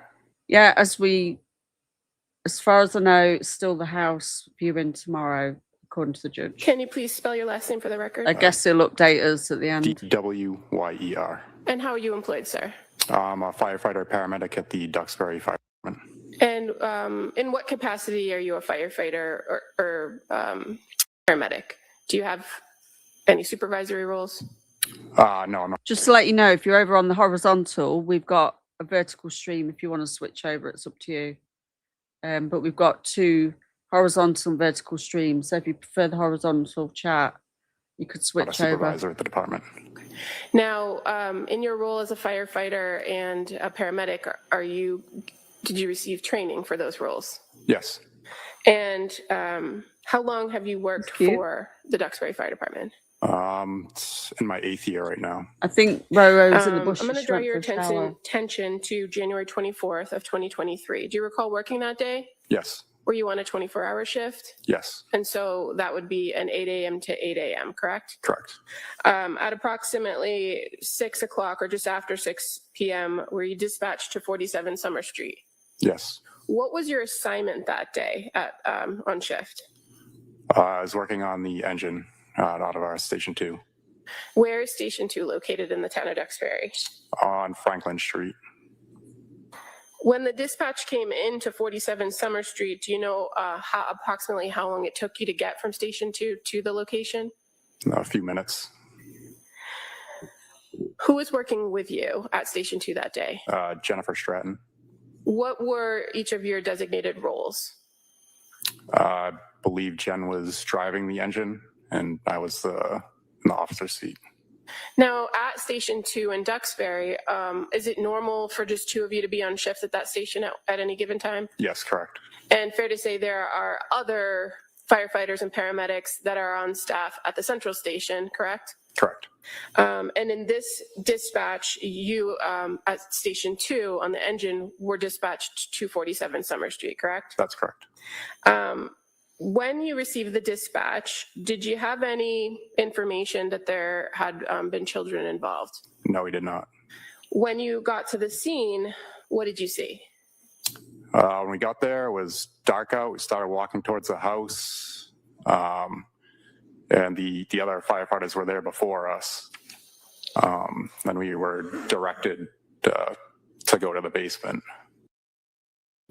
Before going to the basement, were you directed towards the outside of the house and then redirected to the basement? We were walking towards the backyard, so I believe that's where the first person was located. So we were kind of making our way back there. So I'm just going to show you what's been previously marked as exhibit number 34. Can you see it on the screen next to you? Yes. And so would this be 47 Summer Street? Yes. And fair to say you were on your way to the backyard on the left side when you were redirected? Yes. Did you ever make it into the backyard? We went through the backyard to go into the residence. But you were directed to the basement to testify? Yes. I'll be right back. I'm listening on headphones. So You I can just take got a to look go at and grab that a screen drink. again. I'm going to show you what's been marked. as Water, exhibit water. 38.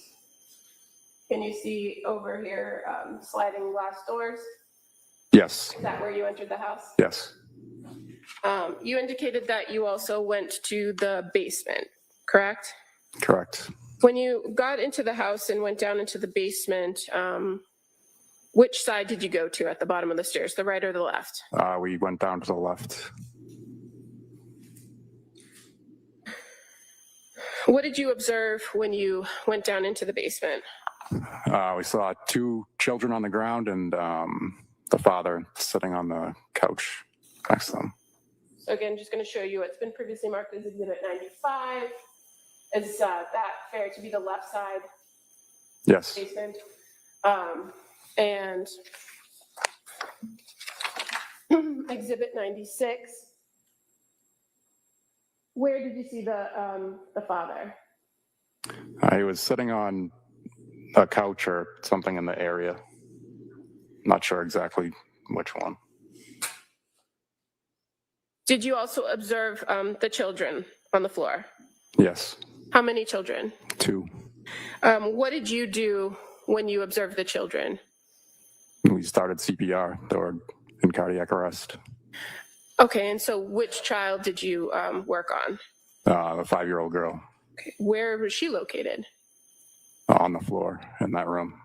So as far as looking at exhibit number 96, does that depict the general area where you saw the 5-year-old child?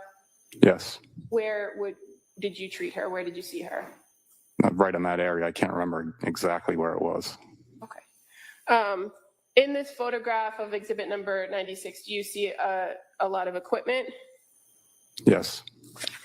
And I'm just going to show you exhibit 101 too with some more equipment. Do you see all that equipment there?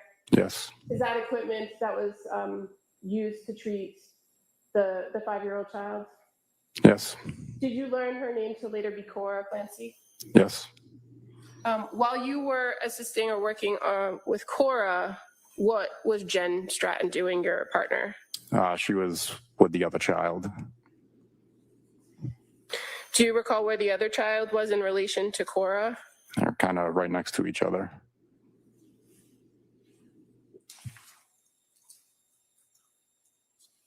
So again, showing you exhibit number 96, if you look to the middle of the photograph, there's a red spot on the floor. Is that a fair place where Cora was? Yes. And would the other child, the younger infant, was he closer to the couch or the bed area, or was he in a different location in the basement? Probably more towards this side, I would say, if I can remember. When you say this side, Like- what do you see in the picture to depict where? Probably closer to the cardiac monitor. Okay, and can you tell us which is the cardiac monitor? Is it here at the bottom? Yes, that piece of equipment right there.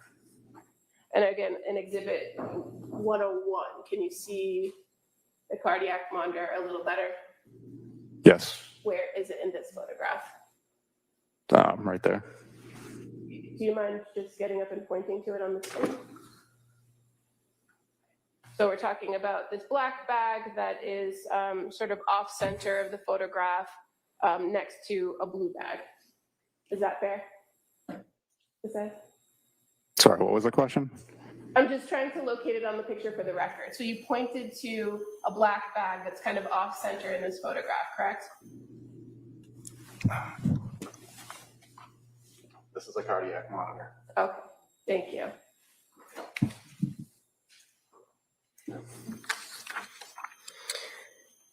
When you started to treat Cora, what were your observations of her when you came upon her?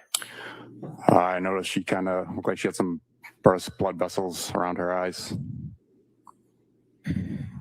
Did you make any observations of the color of her skin?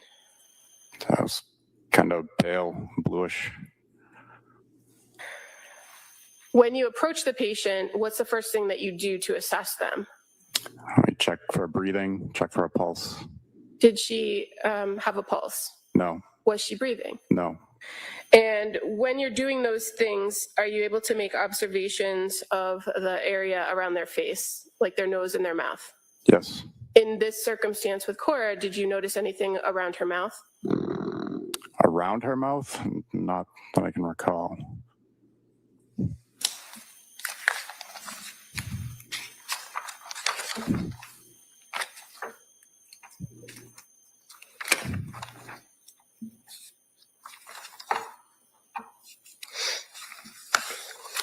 When you are trying to assess her breathing, is there anything you do to try to resuscitate somebody or get them to breathe? Yes, we would use a bag valve mask to help them breathe. Did you do that for Cora? Eventually, when we got the equipment down there, yes. And were you able to use that device and get her to breathe on her own? No.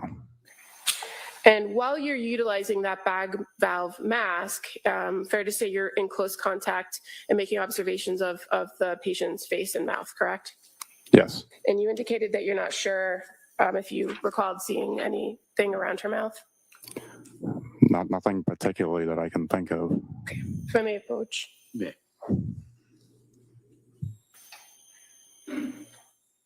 Just going to show you page 9, and if you could read that 17 through 19 to yourself.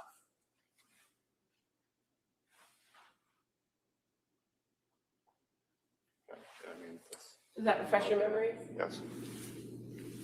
What did you observe in or around Cora's mouth? That she did have some blood in her mouth. Did eventually other emergency staff come down and help you with rendering aid on Cora? Yes. And fair to say, one of the things that you do is maintain compressions and CPR. Yes. And can you do that by yourself, or do you often have to have somebody help? No, we usually have multiple people working. And in this circumstance, with the treatment of Cora, other people came in and helped you with those things? Yes. Were you eventually able to prepare her to leave the basement area? Yes, once we get more first responders down there.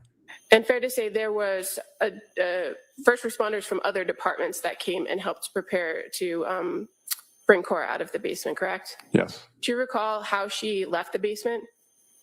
We took her out of the basement on a backboard up the bulkhead stairs. And the firefighters that were assisting putting her on the backboard, do you remember where they were from, what town? Marshfield. When Cora was placed into an ambulance, do you remember what ambulance she was placed into? Marshfield ambulance. Did you continue to help assist them when she was put in the ambulance? Yes, I went to the hospital with them. And do you remember who the firefighters were that were from Marshfield that were helping you? Yes, Andrew Wilkins, Ryan Henry, and Kerry Carver. And fair to say Andrew and Ryan were in the back of the ambulance with you, correct? Yes. And Kerry was driving? I believe she was in the back also. Okay. At some point, somebody hopped in the front seat and drove? Yes. And when you got to the hospital, which hospital did you transport to? Beth Israel, Plymouth. Were efforts continued to be made in that transport from Duxbury to Beth Israel in Plymouth? Yes. While inside of the ambulance, did you try to use one of those cardiac machines to shock or defibrillate Cora? Yes. Was there any result for that? We shocked once, but did not regain pulses. And when you got to the hospital, did you transfer care to the emergency staff at Beth Israel? Yes. And did you do anything further on the care and treatment of Cora? Not once we transferred care. No.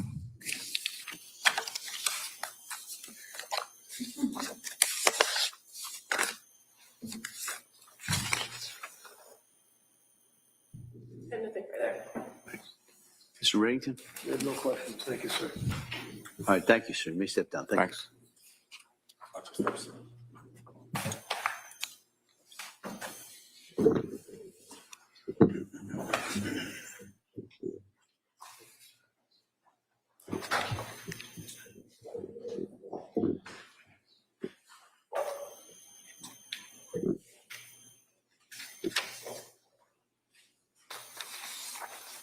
I didn't notice that you'd done a typo.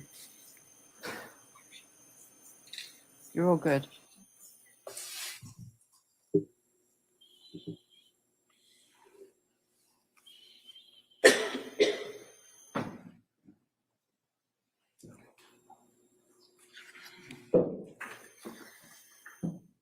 Attorney Sprague? Commonwealth calls Jennifer Stratton.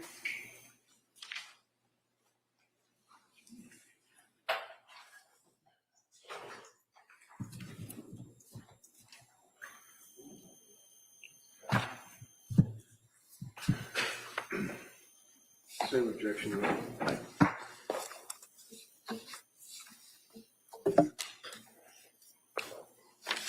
Hey, Liz. Liz B, good to see you.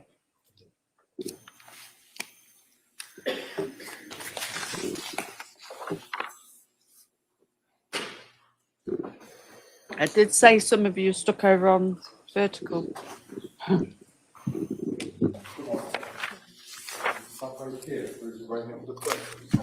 Please solemnly swear that the testimony of the evidence you shall give to the court and the Commonwealth of the Thank you. You may have a seat. Why don't you stop right there, please? Hey, good morning. Morning. All right. I'm going to ask you to keep your voice up so the jury can hear you, okay? Okay. Great, thank you. Yeah, Attorney Sprague. Thank you. Good morning. Can you please state and spell your name for the record? Yes, Jennifer Stratton, JenniferStratton, And your date of birth? July 11th, 1986. Where do you work? Duxbury Fire Department, And how long have you been a Duxbury firefighter? 12 years. Are you also a paramedic? Yes, And how long have you been a paramedic? about 13. And have you completed all the training and certification required to be a paramedic? Yes, I want to direct your attention to January 24th, 2023. Were you working that day? yes, I was. And were you working a 24-hour shift that started at 8 a.m.? Yes, And were you part of a crew that was dispatched to 47 Summer Street just after 6 p.m.? yes. And who was with you in that crew? Firefighter Patrick Dwyer was with me in the engine that night. And approximately how long did it take you to get from the station you were located at to 47 Summer Street? Maybe 4 or 5 minutes. Probably. And were you driving? I was driving that night. What did you see when you arrived? Pulled up to the address, saw our ambulance crew. They had arrived just before we did. They were starting to walk to the back of the house. And did you follow? Yes. And what did you see in the backyard? Came to the backyard, saw firefighter Dan Doherty kneeling next to a person. It was very dark. Ended up being Miss Clancy. That was all we saw for a few seconds. And at that point, did you hear something? We did. Heard a voice yelling for us to get inside of the house, that there was a kid hanging in the basement. And did you go into the house? We did. And what entrance did you go in? Through the slider doors in the rear. And did that lead you into the kitchen? Yes. And then did you proceed to the basement? Yes. When you got down to the basement, down the basement stairs, would it be accurate to state that you can either go right or left? Yes. Which direction did you go? We took a left. And what did you see when you went left? We took a left and we saw Callan and Cora face up on the ground. And when you saw them, what did you do? I immediately jumped on the radio to ask for 2 additional ambulances, that we needed more help. And Patrick ran to Cora and I went to Callan. And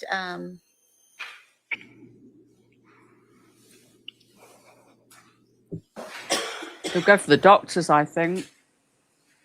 that prescribed all these meds? Authority, whoever the psychologist or Showing you what's been marked as psychotherapist that did Exhibit it. 100. Is this the room that you entered? Yes. And where was Cora, to your memory? Cora was just to the left in this picture, and Callan was just to the right. And when you say just to the left, are you putting over towards the equipment against the wall in the picture? Yes. And when you say to the right, are you pointing to the area to the right of the dresser? Yes. And showing you Exhibit 98. Is that the area where Callan was found? Yes. And close up, Exhibit 99. You see the pajamas there, the stethoscope, and the blue exercise band. Yes. Do you recall removing Callan's pajamas to treat him? I did, yes.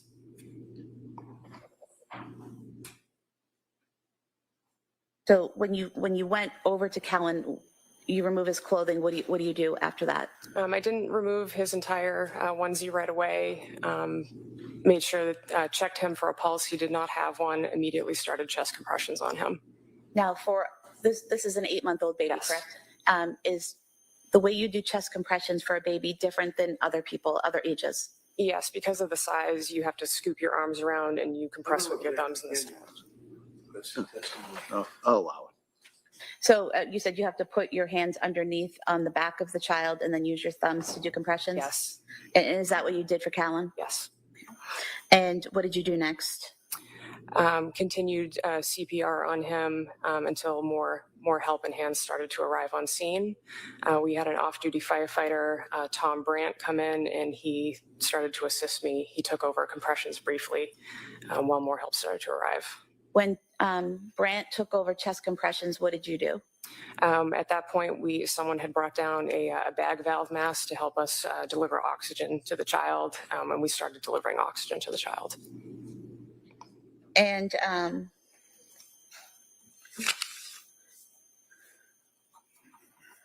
at some point, did you remove the pajamas completely? Yes. And when you removed the pajamas completely, was that so someone could attempt to get IO access through the baby's legs? And was that successful? That was not successful, no. Is that difficult to do with a child that age? It's a little more difficult. It's a less frequent practice skill, but. Were multiple attempts made to get the IV and access into the bone in Callan's leg? I attempted once, and another provider attempted a second time. I don't remember who that was. And neither attempt was successful? What did you do next? Oh, what was your answer? For which I'm sorry. Was either attempt successful? No. What did you do next? Eventually, Kingston Fire arrived on scene to provide the ambulance for transport for Callan. I don't know how long we were in the basement for, but we did make the decision eventually it was time to get moving to the truck and start going to the hospital.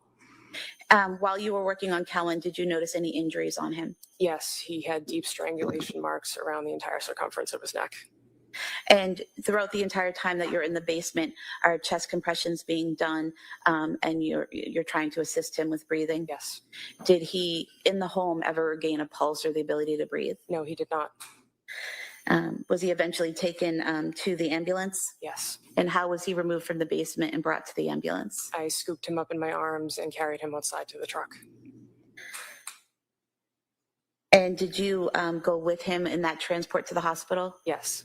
And at any point in time, did he regain the ability to breathe or heartbeat during that transport? No, he did not. Was care transferred to medical staff at Beth Israel Deaconess Plymouth? Yes, they were. Nothing further, thank you. Mr. Reddington? You may step down. Thank you.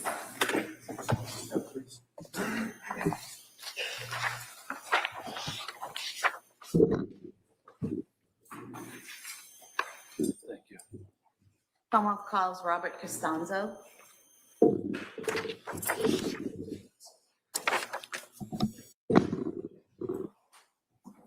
Reports to sign, please. Sure, yeah.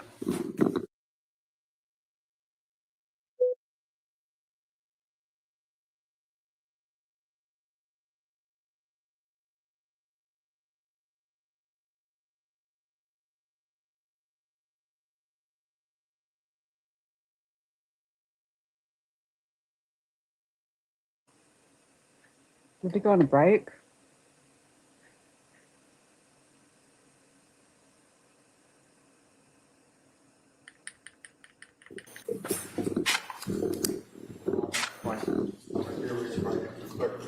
Morning, do you solemnly swear that the testimony and the evidence you give before the court is true? They're still streaming at the moment. Did someone say they finished early? Good morning. Can you please state and spell your name for the record? It's Robert Costanzo, That's Costanzo, Tash and a half. And your date of birth, please. 4/24/1985. Where do you work? Pembroke Fire Department. And how long have you been a Pembroke firefighter? I've been there since 2011. And are you also a paramedic? I am. How long have you been a paramedic? I've been with Pembroke since 2011, and I started in EMS in 2006. And have you done all the training and certification required to be a paramedic? Yes. I want to direct your attention to January That's right, Heather. You're not 24th, the only one. 2023. Couple of people Were you said working that day? Yes, I was. And were you working an overtime shift that day? Yes. What was your role on that shift? I was assigned to the ambulance. And at some point after 6 p.m. that day, was there a call put out by Duxbury Fire Department for mutual aid? Yes. And being members of the Pembroke Fire Department, did you respond to that request for mutual aid? Yes, we did. Who responded? It was me and my partner, Who was your partner? Dan Smith. And did you go in an ambulance or some type of engine? An ambulance. And did you respond to the area of 47 Summer Street? Yes, we did. And approximately how long did it take you to get there? Between 5 and 8 minutes. When you arrived, what did you see? There were multiple pieces of equipment, other ambulances, police cars. When you arrived, were you directed to the backyard? Yes. And did you see a patient there in the backyard? Yes, we did. And where was she located? She was on the ground with a Duxbury firefighter. She was already C-spined on a long board with a collar. She was unresponsive, but breathing on the ground. And did you learn her name was Lindsay Clancy? Maybe. Yes. And when you say Or she they was just had already to on a board do with a something C-spine, else. what type of equipment are we talking about? And if you could just explain to the jurors. So it's just a long flat board that we use to secure people when there's possible spinal injury. And she already had the collar on her neck. They had already started treatment prior to our arrival. So they had her all secured to the long backboard with the collar applied. And did you notice anything about her wrists at that time? Yes, her wrists were bandaged previously, assuming some kind of injury. There was no active bleeding or anything through the bandage. It was just, but her wrists were bandaged. No Was active it white bleeding. bandaging? Yes. And so nothing was seeping through to your eye? Did you see anything on her neck area? She had some superficial lacerations that we could see around the collar, but we don't typically remove equipment after it's already been placed. So I didn't investigate any further than that. There was no active bleeding that I could see, Right. so we just left it alone. So there was, even with the collar, there was nothing, no blood flowing out of the collar or pooling around her or anything like that? Correct.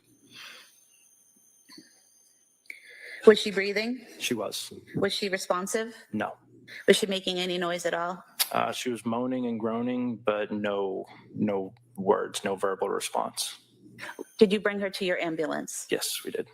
And when you got to the ambulance, what was your role? I was the tech in charge, so we did as much of an assessment as we could without removing her from the board to look for any further injuries. Other than the injuries that the Duxbury Fire Department had already found, we didn't find any further injuries. And then we continued with treatment, vital signs and such. When you did the assessment, did you look at her head? Yes. Were there any cuts or bumps or dents that you noticed in her head? Not that we noticed, no. What about her arms other than the bandaging on her wrists? Were there any cuts, obvious broken bones or injuries to her arms or her hands? No obvious broken bones or anything, no. And you said you were the tech. What does that mean? I was the medic that was in charge. It's one or the other. You're either assisting the medic that's in charge or you're the medic in charge. Okay. So I was the medic in charge. And was anyone else in the back of the ambulance with you treating Ms. Clancy? Yes, my partner, Dan Smith. Who was driving the ambulance, if you recall? It was our deputy chief, Jim Shea. And do you recall which hospital you went to? South Shore Hospital. While you're, well, let me ask you, how long approximately did it take you to get from 47 Summer Street in Duxbury to South Shore Hospital? It's typically about, from Pembroke, it would be about 15 minutes, so it would be a little bit longer than that. I'm not sure the exact time, so probably maybe 18 minutes. Okay. And while you're in that transport, in the back of the ambulance, after you've done this examination of Lindsay Clancy to see if there are any other injuries, what do you do next?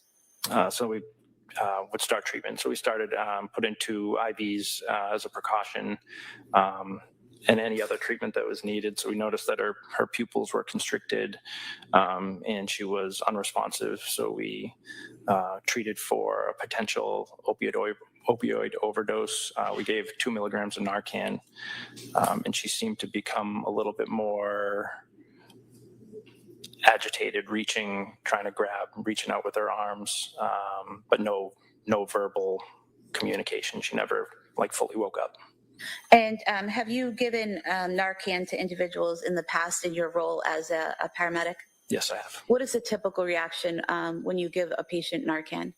It depends on the drug that they took or the amount of drugs that they took, but depending on what they take, their respirations will go up, their pupils will get a little bigger, sometimes they fully wake up. We know who they are, who's referred to. The patient. Yeah. And you were referring to patients that you've dealt with in the past in your role as a paramedic, is That's that correct? correct, yes. Okay. And so they would often wake up when given Narcan? Yes. And what type of drugs, based on your training experience, does Narcan work on? We're trained to use it for opioid overdoses, so heroin, fentanyl, other drugs like that. Okay. And does Narcan typically work on benzodiazepine? We are not trained to use it for anything other than opioids. Okay. And when She you hadn't gave took an overdose, had Lindsay she? Clancy the Narcan, she did not wake up, correct? No. Did you provide any other care to Lindsay Clancy on the way to the hospital? Just continued to monitor her vitals and make sure there was no decline. And once you arrived at the hospital, did you transfer her care to the hospital staff? Yes, we did. No other questions? See what the toxicology says. You're not trained in Narcan on benzodiazepines, is that correct? Yeah, we don't give it for benzodiazepines. And in any event, when you gave Narcan to the body that was laying on the ground, and she had already been wrapped up on her wrist, right? That's correct. Already been wrapped up, had the thing on the neck to prevent the head from moving, right? That's correct. And also had bandages perhaps on her neck area, I'm not sure. There were no bandages that I could see because Just the the neck collar thing. blocks. Yeah, most of it I could see. There are some holes in the collar that we could see some superficial lacerations through, Right. but there was no active bleeding. Her wrists were already bandaged, so we don't take the bandages off after they're on. And Okay, there was no blood good. screws. I ask the questions, you can answer them, okay? Uh-oh. Narcan administered to Lindsay Clancy on the ground, yes? In the ambulance, but yes. And there was no reaction. It didn't have any effect on her, right? She appeared to become a little bit more, she started reaching and grabbing a little bit more than she was before. That's consistent as well with a person who's had a head injury, right? Could be. Yeah. So in any event, the You don't want Narcan him that you're asking trained questions, would be giving too dealing much with info. opioids, right? Yes, that's correct. Now, did you know, sir, at all that she suffered a burst fracture of a cervical spine? Did you know that, sir? No. T5 through T6, T4, 6, 7, 8, all exploded, fractured. Did you know that? No. Did you know that there was hemorrhaging into her body, that she fractured every rib in her body? No. It was pretty dark out there, wasn't it? It was. Did you obviously administer aid to her, or did you also have a flashlight on your head, or were you holding a flashlight, or what? She was already packaged. She was already on the longboard and everything. So we picked her up, put her on the stretcher, and moved out of the backyard into the All right, ambulance. so how long did you handle, if you will, Uh-oh. her while she was laying there? On scene, we were only on scene for, I think it was 7 minutes, I think, total on scene from the time that we. Chaotic? Yes. And it was dark in the backyard, right? Yes. There was no exterior lighting, nothing on the house that was lit up like spotlights or anything, right? That's correct. No flashlights, right? No. And you scrutinized a hole in the thing that goes around the neck when someone has a head injury, especially a cervical injury, thoracic injuries? You scrutinized the hole and noted that there was a superficial wound to her neck? That's all we could see through the side of the collar. Who's we? Me and my partner. Was your partner scrutinizing the hole as well? The hole, I don't know. You said there's a hole in that, and the thing that goes around the neck. Wow. Yeah, there's holes in the collar that you can see through. Right, and you were scrutinizing. You were looking through it, right? Yeah. You just told the jury you saw Yes. superficial cut of the neck, right? Yes. Okay. Did your partner look through the hole as well? And you've talked about your testimony with the district attorneys in the past, haven't you? Yes. One of the things that they asked you is whether or not it appeared as though the injuries to her neck or wrist were superficial. Isn't that right? Yes. Trying to make And out that he's other than been looking told through what the to little say. hole and the thing around her neck in the dark, you didn't see her neck after that was removed, did you? No. Oh, yeah. Almost redirect. Sir, after the 7 minutes that you were in the dark backyard, you were then in an ambulance for 18 minutes with the patient, correct? That's correct. And there's lighting in the ambulance, correct? There is. And during those 18 minutes in the well-lit ambulance, did you ever see blood seeping through the bandages on her wrists? No. During those 18 minutes in the well-lit ambulance, did you ever see blood pooling around her neck or flowing from the neck? No. Thank you. All right. Anything further? No. Okay. Thank you, sir. You may sit down. He's Thank you. trying to infer that he was told what to say by the prosecution, isn't he? Like,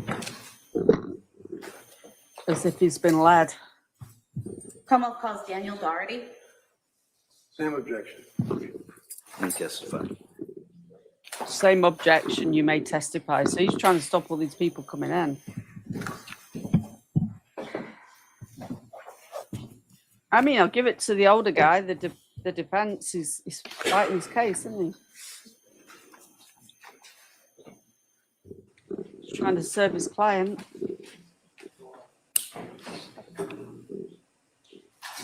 I think some of these medications, I couldn't. They tried to put me on an antidepressant. I felt like I was going crazy. I didn't throw it in the bin, but gave it back.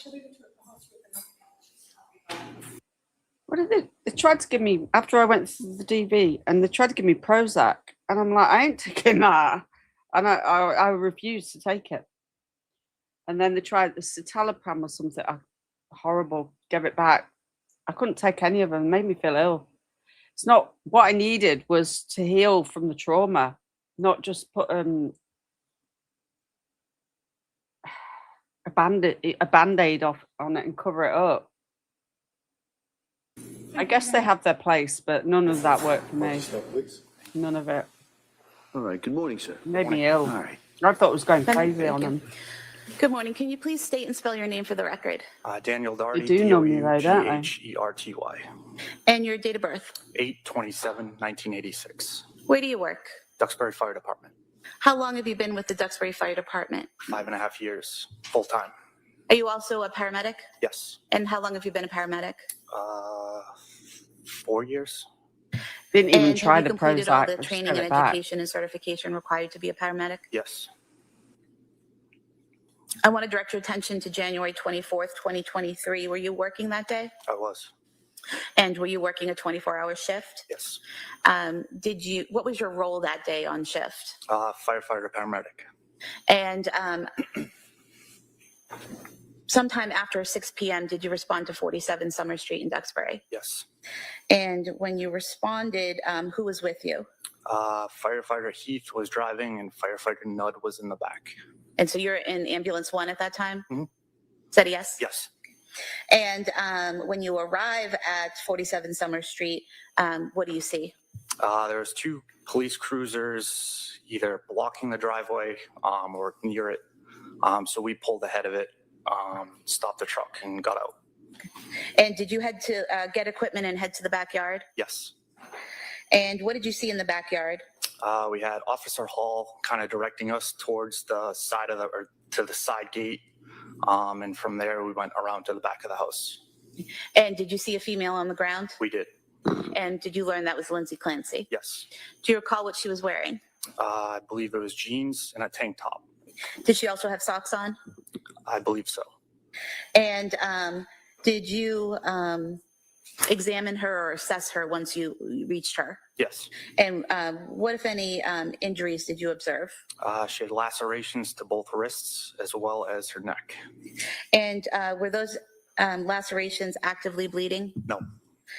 Can you describe the lacerations that you saw on her neck? There was dried blood, seemed to be somewhat superficial since there was no active bleed. And what about the cuts on her wrists? Same. And when you say same, are you saying that there was no active bleeding there? Correct. Okay. And what, if anything, did you do to treat those wounds? We bandaged them up. I believe we placed a ABD pad, just a sterile pad on her neck as well. You said an APD or a sterile pad. Is that just a type of like gauze or something that you put on the wound? Yes. Okay. And so you did that, and then you bandaged the wrists, or vice versa? It was the wrist first, I believe, but we did secure the airway first before bandaging her wrist. Okay. So when you first arrived, is she breathing on her own? She was. Was she responsive? Somewhat. And what does that mean? Not totally responsive. Pretty much the painful stimuli. And what is painful stimuli? As we were moving her, she somewhat regained consciousness on us. And painful stimuli, is that when someone reacts physically or verbally to pain? Yes. And so you said that you assess her when you first get there. You said you did the airway first, is that right? Yes. And how did you go about doing that? We placed an OPA device to secure her tongue down, just to protect her airway. What's an OPA device? It's a plastic device that depresses the tongue just to keep the airway open. Okay, so it's not the tube that goes down. No. It's just something that holds the tongue down. That's correct. Okay. And after you did that, what was the next step? We placed a non-rebreather air mask on her and set the oxygen. So is that just a mask that goes on the face providing oxygen? Yes. And then what did you do next? From there, that's when we heard the scream. And so did you bandage the neck and the wrist before the breathing, securing the breathing, or after? That was after. Okay, so just to be clear, first is securing the tongue down, putting the oxygen mask on, and then you did the bandaging? That came later, yes. Later, okay. So was the bandaging before or after you heard the screams? That was after. Okay. So when you hear the screaming, what, if anything, do you do? I looked at Captain Hussey and Firefighter Heath, and we kind of all looked at each other, trying to figure out what was going on. Okay. And did any of you leave the area after hearing the screaming? Captain Hussey did. Firefighter Heath went to go get a backboard for the patient. Okay. And did you stay with Lindsay Clancy? I did. Okay.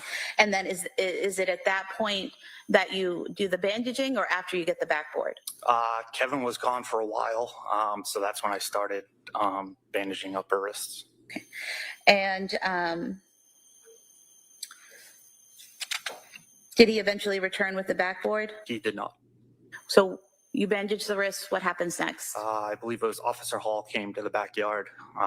He asked if I needed anything. I told him board, kind of gave him a direction of where in the truck it was.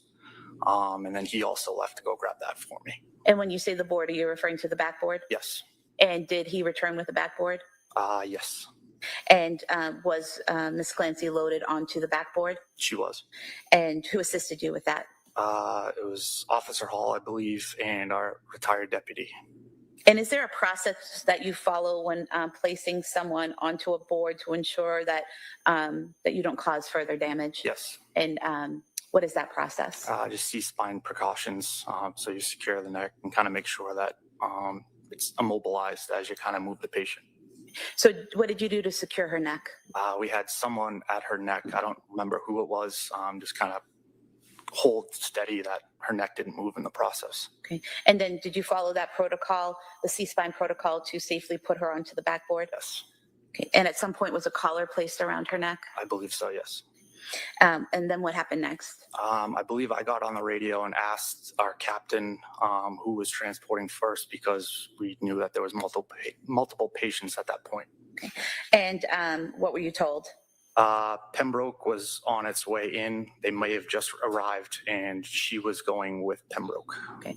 And were you part of the team that transported her from the backyard to the Pembroke ambulance? Yes.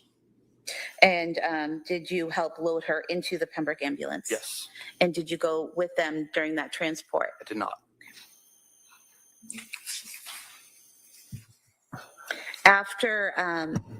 After Miss Clancy was loaded into the ambulance, did it leave? Yes. What did you do next? I went to our ambulance that was in the driveway at that point. Okay. And was Dawson Clancy in that ambulance? He was. And did you ride in the ambulance to the hospital with Dawson Clancy? I did. What was your role in that ambulance? I was operating the bag valve mask for him.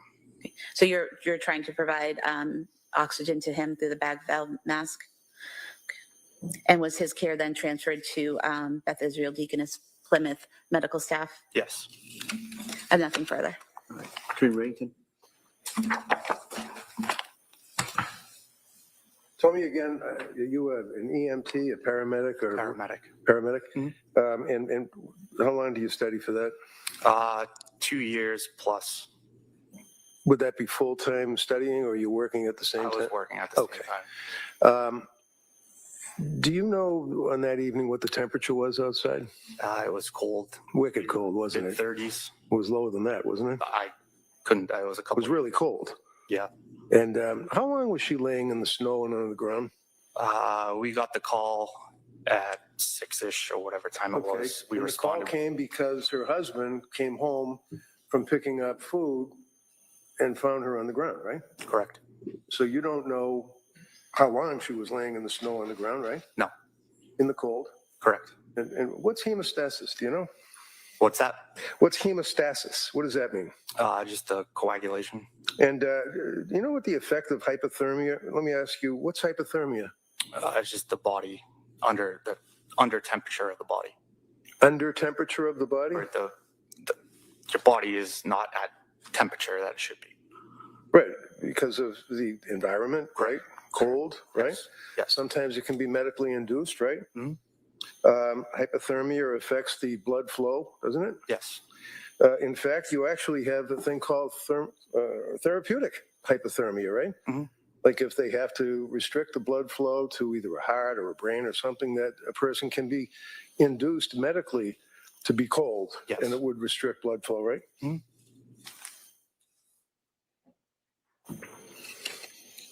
So all these questions about whether or not there's blood seeping through the wrist bandages and whether or not there's blood through the holes on the neck brace, you don't know what effect the hypothermia, if any, had on that, would you? No.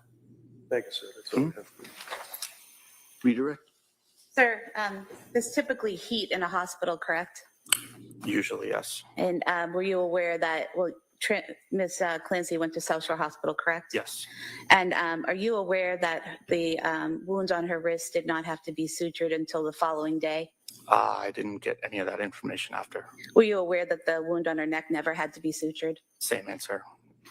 Thank you. Anything further? Thank you, sir. Thank You you. Step down. Thank you.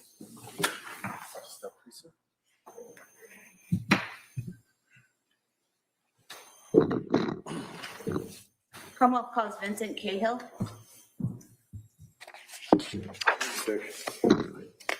You may testify.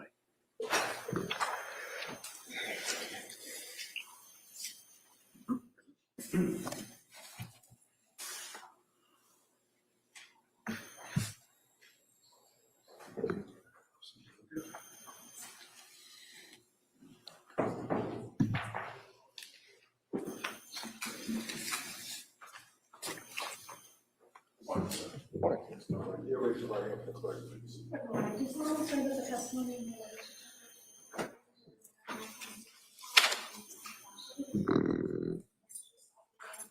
Thank you, sir. You may have a seat. All right, good morning, sir. Morning, all right. Sure.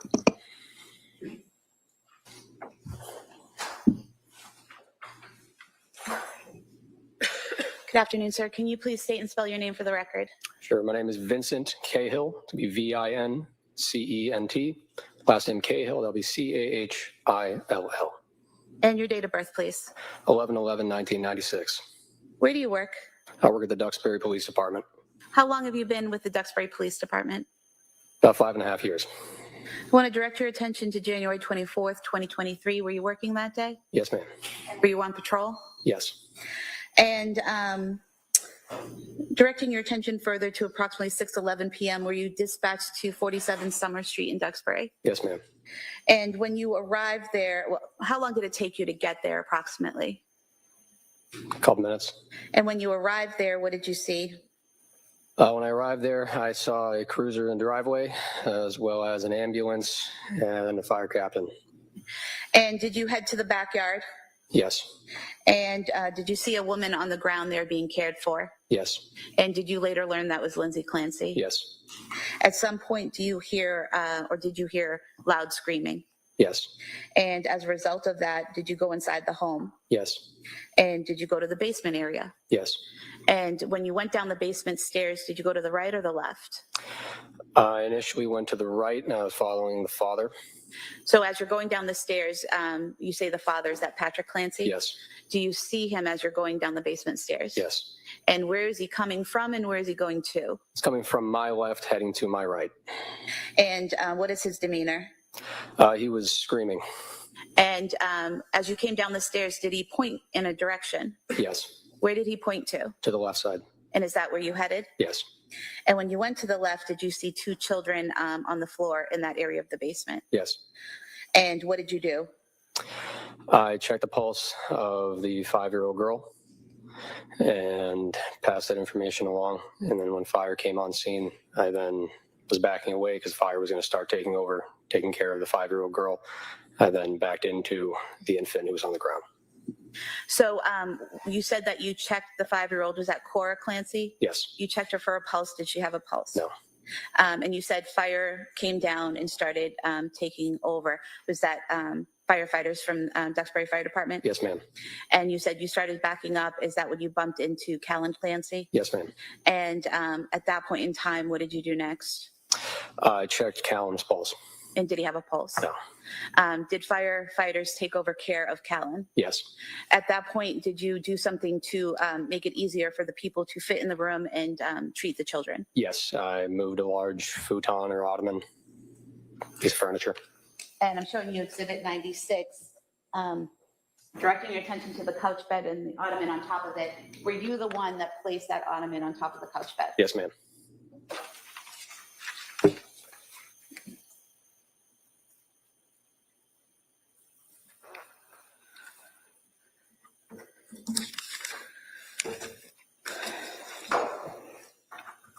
After that, were you asked to help get some equipment for the children? Yes. And did you do that? Yes. And did you bring the equipment to the basement? Yes. And after that, did you assist with getting Cora to the ambulance? I assisted with rescue breaths with Cora, as well as CPR. I aided with Officer Josephine. And how were you doing the rescue breaths and the CPR? I was using a bag valve mask. Myself and Officer Josephine were timing it every couple seconds. It was 15 seconds. I was doing rescue breaths on Cora. Okay. And at some point, she's taken out of the basement into an ambulance, correct? Yes. Did you assist with that? I don't recall. And at any point, did she regain a pulse or ability to breathe while you were helping to assist her? At some point in time, were you given the task of monitoring who came into the scene and who left the scene? Yes. Throughout the night? Yes. And showing you what's entitled Crime Scene Entry and Exit Log. Is this the form that you were in charge of? Just documenting every time someone came to the scene or left the scene. Yes, ma'am. If I could have this marked as the next exhibit, please. Any objection? No. All right, that may be admitted. I have nothing further. Thank you. Counsel? No. All right, thank you, sir. Please. Thank you, Your Honor. Thank you. Your Honor, if we may approach side by. Sure.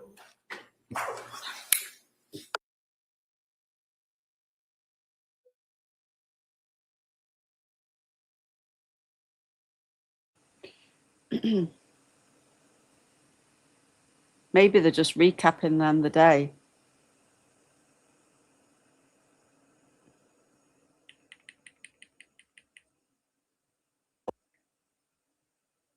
Chairs, please. But you'll want to read some maybe the few. But I'll hammer out. Hold on. All right, members of the jury, talking to counsel, there's a couple of issues that we have to kind of hammer out and get done. And rather than have you wait around, I'm not quite sure how long that's going to go. I'm going to excuse you for the day. There you go. All right. Darn. I told you sometimes the schedules don't always match up what I tell you they're going to do even a couple hours before. So I'm going to excuse you until tomorrow morning. All right. And so tomorrow morning, the plan is that we're going to go on this view. And I'll explain it a little bit more in detail tomorrow. But just so you can kind of picture it in your head, I'm going to ask you to be here, to be ready to come out here at 9 o'clock. I'm going to address you, probably ask those same questions. Then I'll give you a little bit of information about the view. I'll give you an instruction. What the view is, we're going to go to a couple of areas. You're going to be able to get out and look at these areas. The lawyers will be there. They'll be able to point out what they feel is significant. And at that point, we'll then come back. We'll consider continue with some of the testimony. We may end up a little bit early tomorrow as well in regards to the schedules. And at that point, I'm going to talk to counsel, kind of see where we are in regards to the overall schedule. But it's my impression that we are ahead of schedule at this point. Had to schedule. So I just kind of wanted to let you know that. So I'm going to excuse you till tomorrow morning rather than have you sit here and just kind of wait in regards to that. So I'm going to excuse you till tomorrow. I'd ask you to be here at 9, check the weather, but you'll be on the view in the morning, and then there'll be some witnesses in the afternoon. All right, so remember, I'm going to ask you those questions. Don't read anything. Don't talk about it. Don't do any research. Don't take any field trips. And I'll see you tomorrow morning. Okay? Thank you. Thank you, Anne, on the dark side for the super chat. Sure, close your notebooks, wait for all the chairs, please. Follow me. Thank you for being here, Shuffling. I'm going to play that video that AV reminded me of. Thanks for that. Oh, thank you.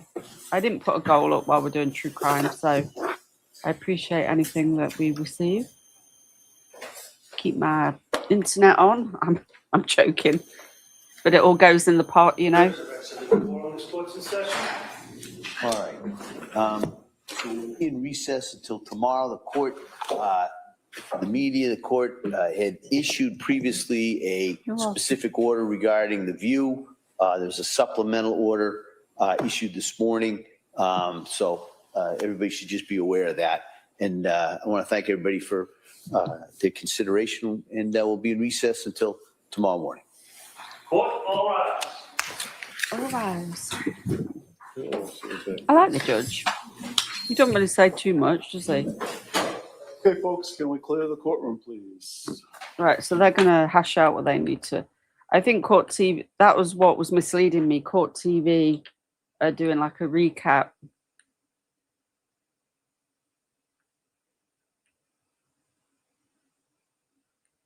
Or got like a specialist on. Hold on. Just see what they're saying. And what is that process? Just Why cease-binding are they playing precautions, so you secure the neck and kind of make sure that. And the time. In regards to the schedule,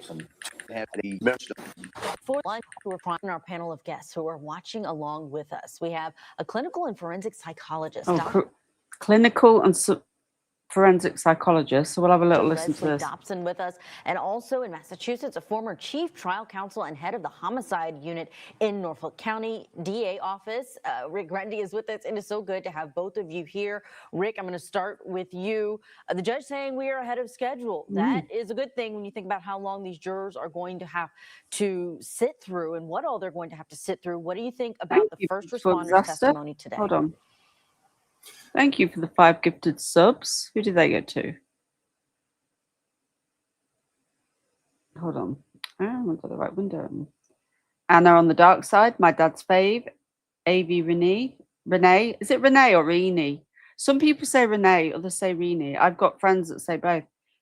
And Bo, welcome. Oh, and Tracy M again. Welcome to the Dark Side Bushes. Thank you so much, love. That's really kind.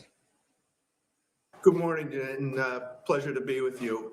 So what we saw today is precisely what defense counsel didn't want presented.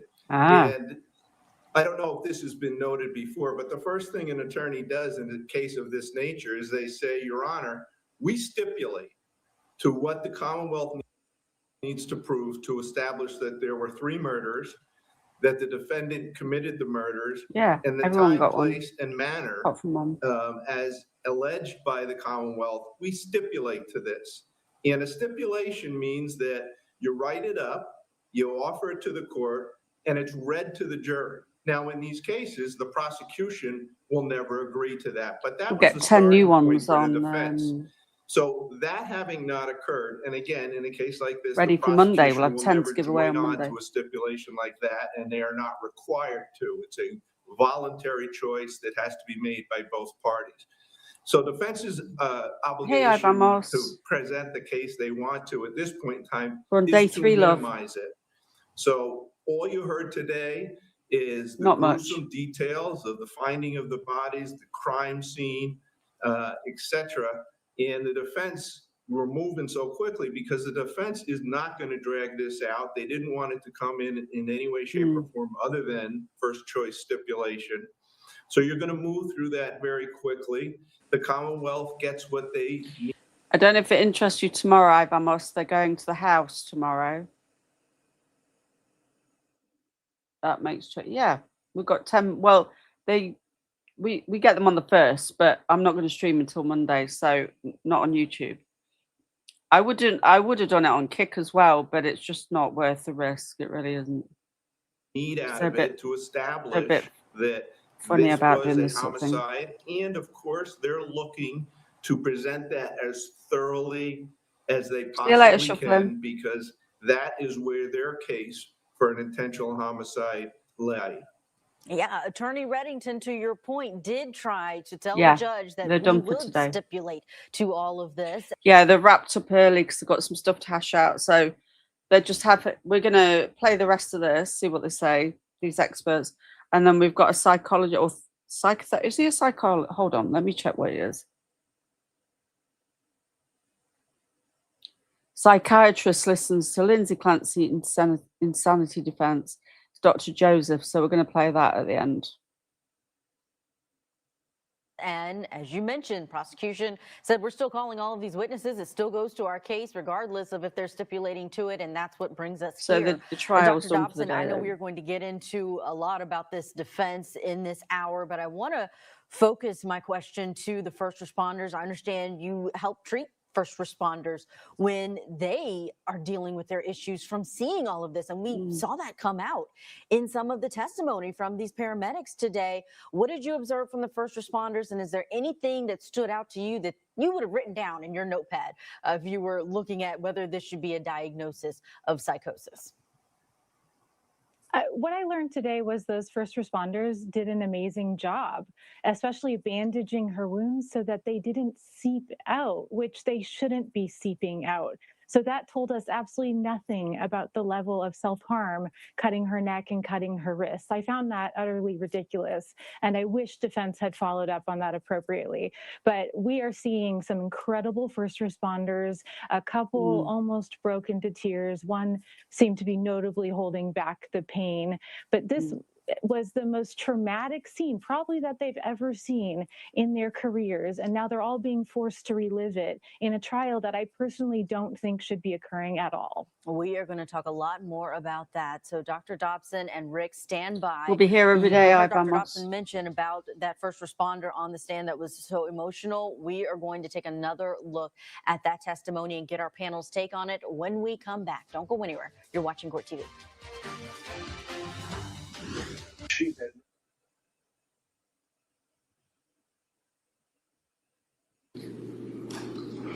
Zooming in on the shingles here to the left and right, just below. Just Rick, what do you think the prosecution is trying to bring out by highlighting those blood marks on the shingles? Do you think that there's a suggestion here that she had hesitation, that she was having second thoughts? They may grasp for that. I think the important thing that a prosecutor needs to realize is how far of a leap of faith in evidence of that nature do they make. I think it's overwhelmingly clear that this woman made a legitimate attempt at taking her own life. Now, in a case like this, the argument, I think, then tends to lean towards that's because she understood the wrongfulness of her acts, which is one of the things they need to plead to find criminal responsibility. And that it's evidence that she both was controlling the matter by virtue of all the little things that they show as far as planning, hiding, sending the husband out, and the fact that after having committed the 3 homicides, she knew that she had done this and calculated that it was best for her to pass away at that point in time. And that those blood spatters are part of that, but I don't think it's going to weigh heavily with the jury. And Dr. Dobson, you mentioned you don't even think this should be a prosecution, but tell me your analysis of that hesitation, the second thoughts that the prosecution may be trying to show there. Does that matter when you're looking at this clinically in regards to what the defense is going to argue, that she was in the midst of psychosis at the time? Absolutely not. And when we bring in the actual experts, the people who are conducting the not guilty by reason of insanity, the criminal responsibility evaluations, and you see how thoroughly these cases are analyzed, it does not matter if there's blood splatter on a shingle. We have to bring in the experts. Yeah. I don't know We why need the we're wasting experts. so much time on these pointless little moments when we have had this woman in a state hospital for nearly 3 years with the analysis of hundreds of professionals. This is where we need to go. I feel like we are wasting the government's money, and the poor jury is sitting through this for no reason, and everyone is being re-traumatized. Rick, we mentioned that the defense tried to get this portion thrown out, for lack of a better way of stating it. They were going to accept that. They wanted to bifurcate this trial. That was denied by the judge. Talk about the difference in the burden of proof when it comes to insanity. That's where I my understand dad's Massachusetts may be a little different I'm than other torn. jurisdictions. Can you break that down for our viewers? Because I think it's going to impact in what order we're going to see these experts, right? I'm torn. Well, what they're moving under, although commonly and regularly referred to as the insanity defense, is not titled and such and not argued as such. It's argued as criminal responsibility. It then breaks down to lack of criminal responsibility need show either that the person did not understand the wrongfulness of their act or could not control their actions. And if the jury finds on either one of those, they can find that the person is criminally responsible. So, I think it's a great point that the doctor makes, is that anytime a case like this, and this has all of the harbingers of a why are we doing this defense, is there not a better way to address this? The criminal responsibility and or insanity defense is seen by most, I'm sure, still as this is the last bastion of a defense for a criminal defendant. My personal opinion is it's the job of the district attorney to filter those out. And in those claims that it is the last bastion of a guilty defendant, you move forward on the trial.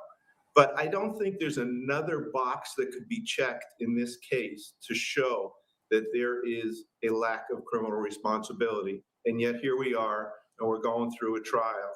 And it's just tragic from every aspect, every angle you can look at it. Here we are going through a lengthy trial, 6 to 8 weeks, but perhaps with the judge saying they're ahead of schedule, it'll be a bit shorter for these jurors. But if there was a moment that it seemed like the jury might have, after the fact, been saying, why did we need to see that or hear that, it would likely have been yesterday with the 911 call being played inside of the courtroom. This is after the testimony of Patrick Clancy on the stand. And Dr. Dawson, I want to get your analysis of how Lindsay has been doing during this trial. We have a clip of how she reacted. So our cameras and audio had to be off during the 911 call, and then they came back on after the 911 call stopped. This was the reaction from Lindsay.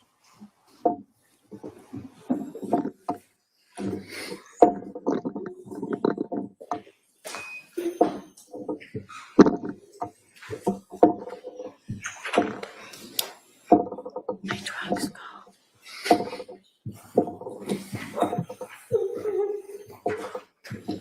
God, they're playing that again. The courtroom, the court's in session. Please be seated. We'll be in recess at this time. Thank you. Court, all rise. Court is in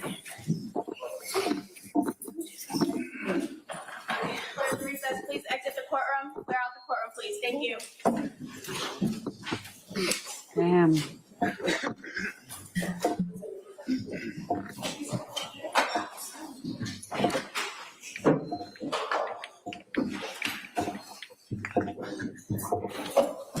Lindsay Clancy has 2 nurse attendants that are there with her. Lindsay Clancy, again, has 2 nurse attendants that are there inside of the courtroom with her during the pendency of this trial. Dr. Dawson, what do you observe when you've seen her sitting there at the defense table in that moment and others? I think she's absolutely distraught. And we have to remember, this is somebody who's been in a state hospital. She's likely heavily medicated, yet she is still feeling such strong emotions and sobbing. She's breaking through. She's probably snowed with medications so that she doesn't have a panic attack or pass out during this said trial. she'd be heavily medicated. And she still can't keep herself together. And I think that's also the responsibility of those 2 nurses. They're going to take care of her if she does pass out, because she is so utterly overwhelmed. She killed her babies and didn't know she was doing it, and then came to once she mentally healed, and is now living with the fact that this happened, and it's being shoved in her face right now. Rick, that hospitalization, our viewers have had questions about that. She's in custody, but how does that work with bond, or if she is acquitted or found guilty? How does it work with her hospitalization? If she's found guilty, would she then lose being able to be in that hospital? Well, that's part of the charade that goes on here, is the fact that I don't think no one is saying that she doesn't have mental health issues. And as a result, she will be sentenced to the state prison. She'll be go through her procedure of intake, likely at the state prison, normally at the state prison. And she will be sent back to a secure health facility operated by the Commonwealth for people who are incarcerated and have mental health issues. So if she's convicted, it will be a large circle where she'll go right back to where she is now. Wow. But if she's convicted, if she does get to the point where she is done with her treatment, then she would go to the prison? Not even done with her treatment. She would, if convicted, I would estimate within a week, if not less, she'll be back in that facility. State prison doesn't have the facilities to care for a person like this. That answers that then. The Commonwealth is admitting that, in essence, by housing her as they are. And there's no other alternative. Interesting analysis. We are going to keep talking about this case, but we've hit our time where we have to slip in a break. But when we come back, was Lindsay Clancy hearing voices? At this point, both sides have mentioned it, and we want to talk about it with our experts coming up next.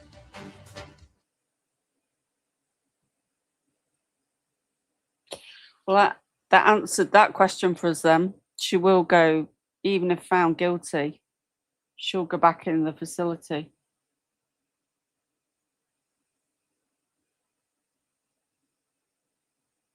And sounds like she said, she'd be heavily medicated.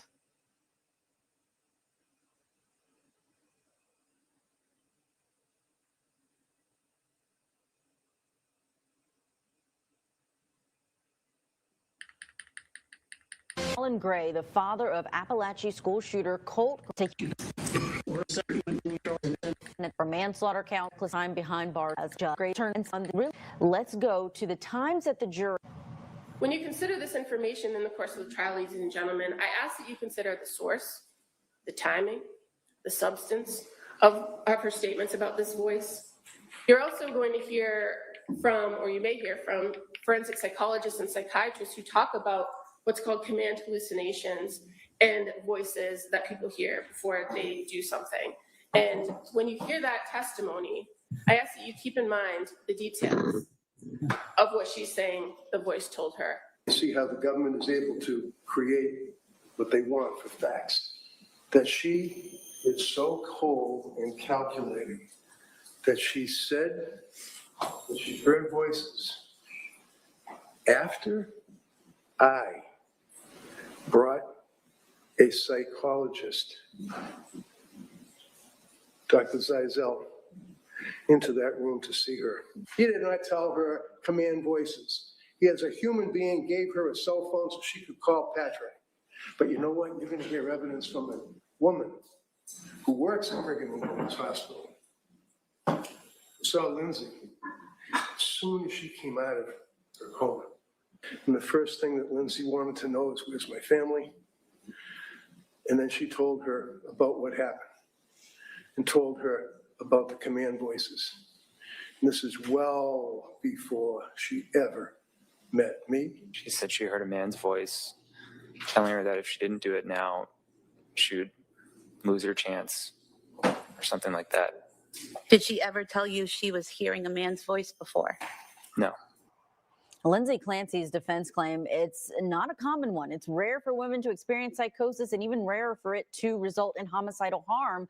But how is it defined and how is it proven? We're going to talk about it with our guests. Joining us, forensic psychologist Dr. Leslie Dawson and former prosecutor there in Massachusetts, Rick Grundy. Dr. Dawson, let me start with you. I think our viewers would appreciate understanding the symptoms of psychosis versus postpartum depression that they may have heard of more often than not. Definitely. It is far more extreme. So with postpartum psychosis, you have very, very large drops in hormones, in estrogen and progesterone. It's playing on all of your neurotransmitters. You're in overdrive. And then you add the insomnia that she experienced. And so what happens is an individual experiences delusions, so beliefs that they think are true that are not. Like if I said I was Michael Jordan, I genuinely believe that. You would all know I'm not. And then hallucinations, where you're seeing things that aren't real. You are feeling things, tactile hallucinations, hearing things. The worst hallucination you can experience is a command hallucination. And I say that because you can't say no to it. You will hold its secrets. It's telling you what to do. It's almost like you are in a dream-like state. And I'm sure we've all had those dreams where we can't move our body and we're screaming, but we can't move our mouths. That's what it feels like. You are held I've had dreams captive like that. by the commanding hallucination, by the voice, by the person, whoever it may be. Rick, we can imagine what this is going to be like when an expert like Dr. Dobson is on the stand explaining this to the jury. There's something the prosecution is accusing the defense of, and that's of feeding this information about psychosis and hearing voices to their client. It hasn't been overt in the courtroom, but the defense attorney has tried to come against it, even in his opening statement we heard there in the clips. So how do you handle that as a defense attorney when the jurors are going to be wondering, okay, you didn't tell your husband about it prior to it. You weren't using these words prior to perhaps being exposed to a legal representative. So I think one of the problems that you're faced with is rarer still than the condition is any understanding in the general public of a mental health disease to this level. And that includes the criminal justice system. So I think particularly the hearing voices triggers, I believe, based on my experience as a prosecutor and defense attorney, that triggers in your average juror as, well, that can't be. You know, people, that doesn't really happen, or it doesn't happen to the extent that you kill 3 of your children. I think what is really important, which I heard just now from the doctor, is that when Attorney Reddington has the opportunity to present his medical evidence, that they get into the weeds on this, that this isn't something that just pops into your head. There's physiological changes in the body. There's biological, chemical changes in your body based on that psychosis, probably amped up by the medications that she's on, and that this isn't just a phantom mental disease. This is within your body, the functioning of your body, which is a machine, which is broken. And you got to draw a clear difference as a defense attorney between not being able to think straight because you're, for lack of a better term, cuckoo, but that you are in a psychosis, which doesn't mean you are not using your brain, using your aptitude, but that you are not in control of it. It doesn't mean that you can't do things aptly to accomplish what that psychosis is leading you to. Dr. Dawson, I know you've done a lot of study and focus on the hormone changes after pregnancy, the changes to your brain. And a question we've gotten from viewers is, how long does postpartum last? The youngest child here was 8 months old. Well, ideally, according to science, it starts within 2 weeks because of the surge of hormones, the drop once the placenta comes out. But what we need to look at are the medications that she was on and her history of mania after her second child. There's a history of bipolar disorder. 50% of people with bipolar disorder are at... She's got a history of bipolar then. Did we know that? The brain is a very powerful thing. Did you know she got a history of bipolar? I know they kept mentioning it, but I didn't know if it was proven. I don't know. Can you put a time on it? Our brains are so complex. They don't even know how they fully work, do they? Higher risk of postpartum psychosis after they have a child. So our first red flag, our first warning sign was after that second child. This is a failure of the system in so many ways. And then to continually mess up her neurotransmitters by not seeing these medications through. And these were hardcore medication changes that should have taken place in an inpatient facility with proper staff following her as they played out. 6 months to a year. You don't know how long it takes for these medications to finally work. But she was at home dosing herself and psychotic. And we're in the emotional part, I believe, of this trial, but the education part, it is coming for these jurors. Dr. Dobson and Rick, please stand by. When we come back, we are going to talk about the fact that they are still going over some things inside of the courtroom, even though the jury has been sent home. So we'll talk about that. Also, the impact of the most important witness so far, Patrick Clancy. And later, we are going to play out that sentencing hearing for Callan Gray, what the victim said to him before he heard his fate. Homeowners, are you really?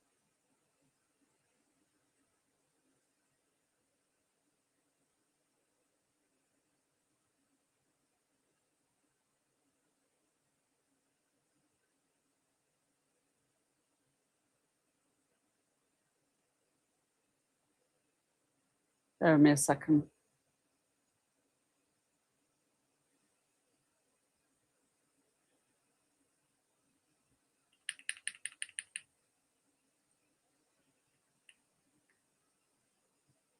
Are we caught up? I'm going to play this video. It seems like we're caught up or they've ended. I don't know. Stuck.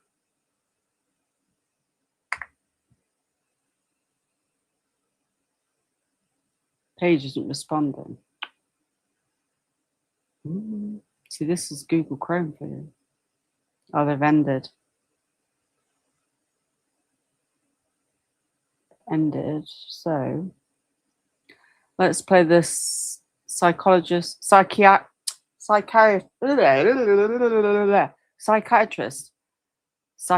psychiatrist. Oh, I've got all the words in my head. Right, let's play this 19 minutes. Lindsay Clancy from Massachusetts. And then we'll wrap it up. On January 24th, 2023, Lindsay Clancy from Massachusetts took the lives of her 3 young children and then attempted to take her own life by throwing herself out the second-story window of her home. She ended up permanently paralyzed. Now, Lindsay was charged with 3 counts of first-degree murder, and her jury trial begins in 4 days on July 20th. However, what makes this case very interesting is that Lindsay is blaming medical malpractice for the death of her children and her paralysis. She is alleging that the psychiatrists who were looking after her treated her with a dangerous cocktail of medications that led to psychosis and the events that unfolded. And so today I'm going to be breaking down this case as a board-certified psychiatrist, an expert in psychiatric drug side effects, and also as someone who sees multiple people with serious adverse reactions to psychiatric medications in my private practice on a daily basis. So let's jump into it. We're going to start with a news clip to give you an overview of the case. Lindsay Clancy sat without emotion in her wheelchair during this pretrial hearing. She's charged with first-degree murder for the strangulation deaths of her 3 young children in their Duxbury home in January 2023. Clancy's lawyer is mounting what in essence is an insanity defense. And an involuntary intoxication defense. It's expected he'll try to convince a jury that Clancy was not criminally responsible, that she was over-medicated in treatment for postpartum psychosis. From a human nature standpoint, I wouldn't want anyone to have to be in there to look at gruesome photographs of little babies slaughtered and cut up and butchered and autopsy photographs. No. But that's what they want to do. So that's part of a trial. We'll make a decision if she's going to have to sit there through it. This trial is expected to last 4 to 6 weeks. Jury selection is slated to begin on July 20th. Okay, so let's jump into some of the details of what actually happened in this case. And what I'd like to share with you off the bat is when you're assessing for involuntary intoxications, essentially a defense that the drug made you do it, you are always going to be looking for alternative explanations for the behavior. Now, in something like murder, what are the alternative explanations? Well, the person had a past history of aggressive behavior. Maybe they were abusive. Maybe they had problems with alcohol. Maybe they had severe unstable mental illness. All of those things could play into it. Now, what's interesting about Lindsay Clancy is she had none of these things. She had no prior history of severe mental illness. She had a few episodes of mood instability following the birth of her first 2 children. However, aside from that, she was a doting and loving mother of 3. She was a wife. She was a nurse, and she never had any of these problems. She didn't even take psychiatric medications previously. So essentially, the prosecution, who is going to try and pin murder on her, is trying to say that she was secretly a psychopath or something like that she was harboring these feelings and they were premeditated, and it just came out of the blue and no one expected that. I think that's actually a pretty weak case. And what I want to do with you now is actually go through the argument her lawyers are putting forward for her malpractice case. So let's jump into it. Okay, so this was filed at the start of this year. Okay, so we're going to bring here. So after the birth of her 3rd child, she went into an episode of postpartum anxiety and depression. Recognizing that something was wrong, she went and reached out to her doctor, Dr. Jennifer Tufts online, who put her on Zoloft. And then Lindsay experienced a severe adverse reaction to this. She did not sleep for 48 hours, had racing thoughts, worsening anxiety, and felt awful. This was a dramatic departure from previous sleep patterns and an obvious warning sign of medication-induced activation consistent with bipolar disorder. So something you're going to see about this case is that her current experts on her side are actually saying that she had bipolar disorder as evidenced by some mood instability that she had during the postpartum period of her 2 earlier children. And this can make sense because the case that they're trying to make is that she got put on these SSRI medications and they essentially triggered mania and psychosis. And if we come over here to the label of an SSRI medication, Zoloft, what we can see is this is already a recognized risk that the drugs can cause activation of mania and hypomania, and that you should screen patients for any personal or family history of bipolar disorder, mania, or hypomania. So you're aware of this and you can quickly either avoid the medication or stop the medication if it's worse. Now, her defense experts are essentially making the case that that didn't happen. However, there are quite a few other things that can cause these problems, and I see them in my practice. These SSRI medications can be quite neurotoxic to people. It's not common, it's fairly rare. But quite frequently, I have people come in and they're exposed to an SSRI for a few days, and it causes a whole host of problems. They can have visual problems. Sometimes they get ringing in their ears. Sometimes they can have confusion and mood instability. It's almost just like a neurotoxic reaction that hits the brain. Now, a lot of doctors look at this as something called serotonin syndrome, but generally that's not diagnosed unless someone has a lot of blood pressure problems and sweating and frank confusion. And so it's often missed, but you actually see these minor toxic reactions fairly commonly. And after you get one of them, you can have this fallout effect where for multiple months afterwards, they have nervous system instability, they respond poorly to medications, drugs make them worse, and essentially they can have mood instability and psychosis as well. And that's something that I'm not seeing in this document, but it's something that I have seen in a lot of my patients, which I know can happen. And just so you know that this isn't just me, we're back over here at the drug label now, looking at the adverse reactions that occurred in less than 2% of patients that were treated with Zoloft.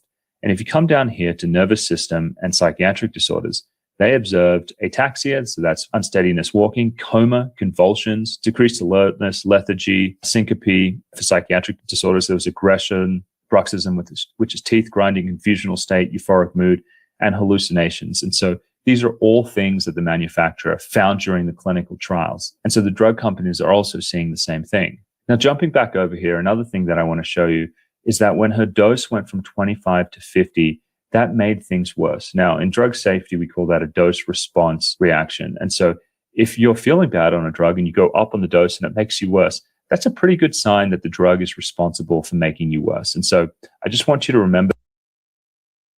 No shit. May just come down to all these different medications they put her on and switch. Because what happens after this is very interesting. She goes back to the doctor, and the doctor essentially discontinues the Zoloft and prescribes a cocktail of medications for sleep. However, even after stopping the Zoloft and starting these other medications, she still has profound insomnia and distressing cardiac palpitations. Again, for me, this seems to be a sign that she had a toxic reaction initially to the Zoloft, and now it's causing some global problems. That's why you're having heart palpitations, insomnia. I know it's not in here, but she may have had some visual problems, some ringing in her ears, different things like that, all signs of a neurotoxicity. She ends up going back to the hospital and the doctor prescribes her trazodone for sleep, but that's not helpful.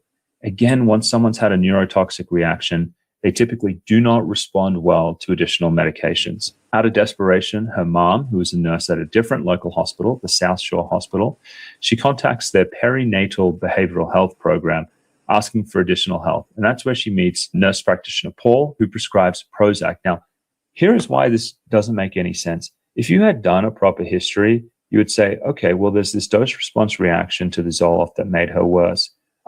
She needed Dr. Joseph in her life, didn't she? Going to avoid drugs from a similar class. Remember, Zoloft and Prozac, they're in the same class of medications, SSRI medications. And so if someone's having a neurotoxic reaction to an SSRI, you're not going to expose them to another one because that can further irritate the nervous system and make her worse.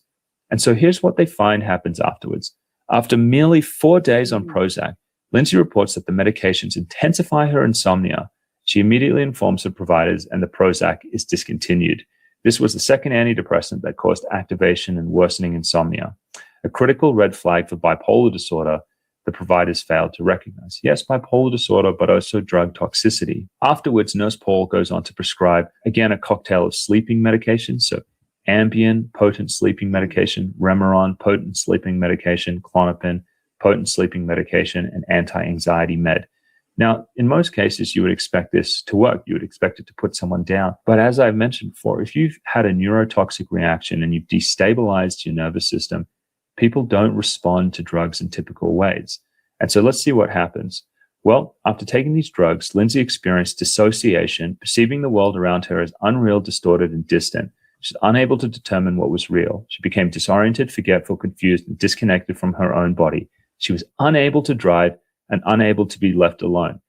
This is not a typical reaction to these drugs at all. This is a sign that someone is responding extremely poorly to medications. And that should be a clue to anyone looking after her that, hey, more drugs is likely not the answer to this person. This nervous system is not responding well to these medications. So after getting put on these medications, she ends up following up with another nurse practitioner about 3 days later who diagnoses her with bipolar and prescribes Seroquel. Now, most people would expect, hey, you've got the diagnosis right. Bipolar disorder, and Seroquel is FDA approved for There you go. Bipolar disorder. Bipolar disorder, along with a lot of other. When was that done again? Oh, hold on.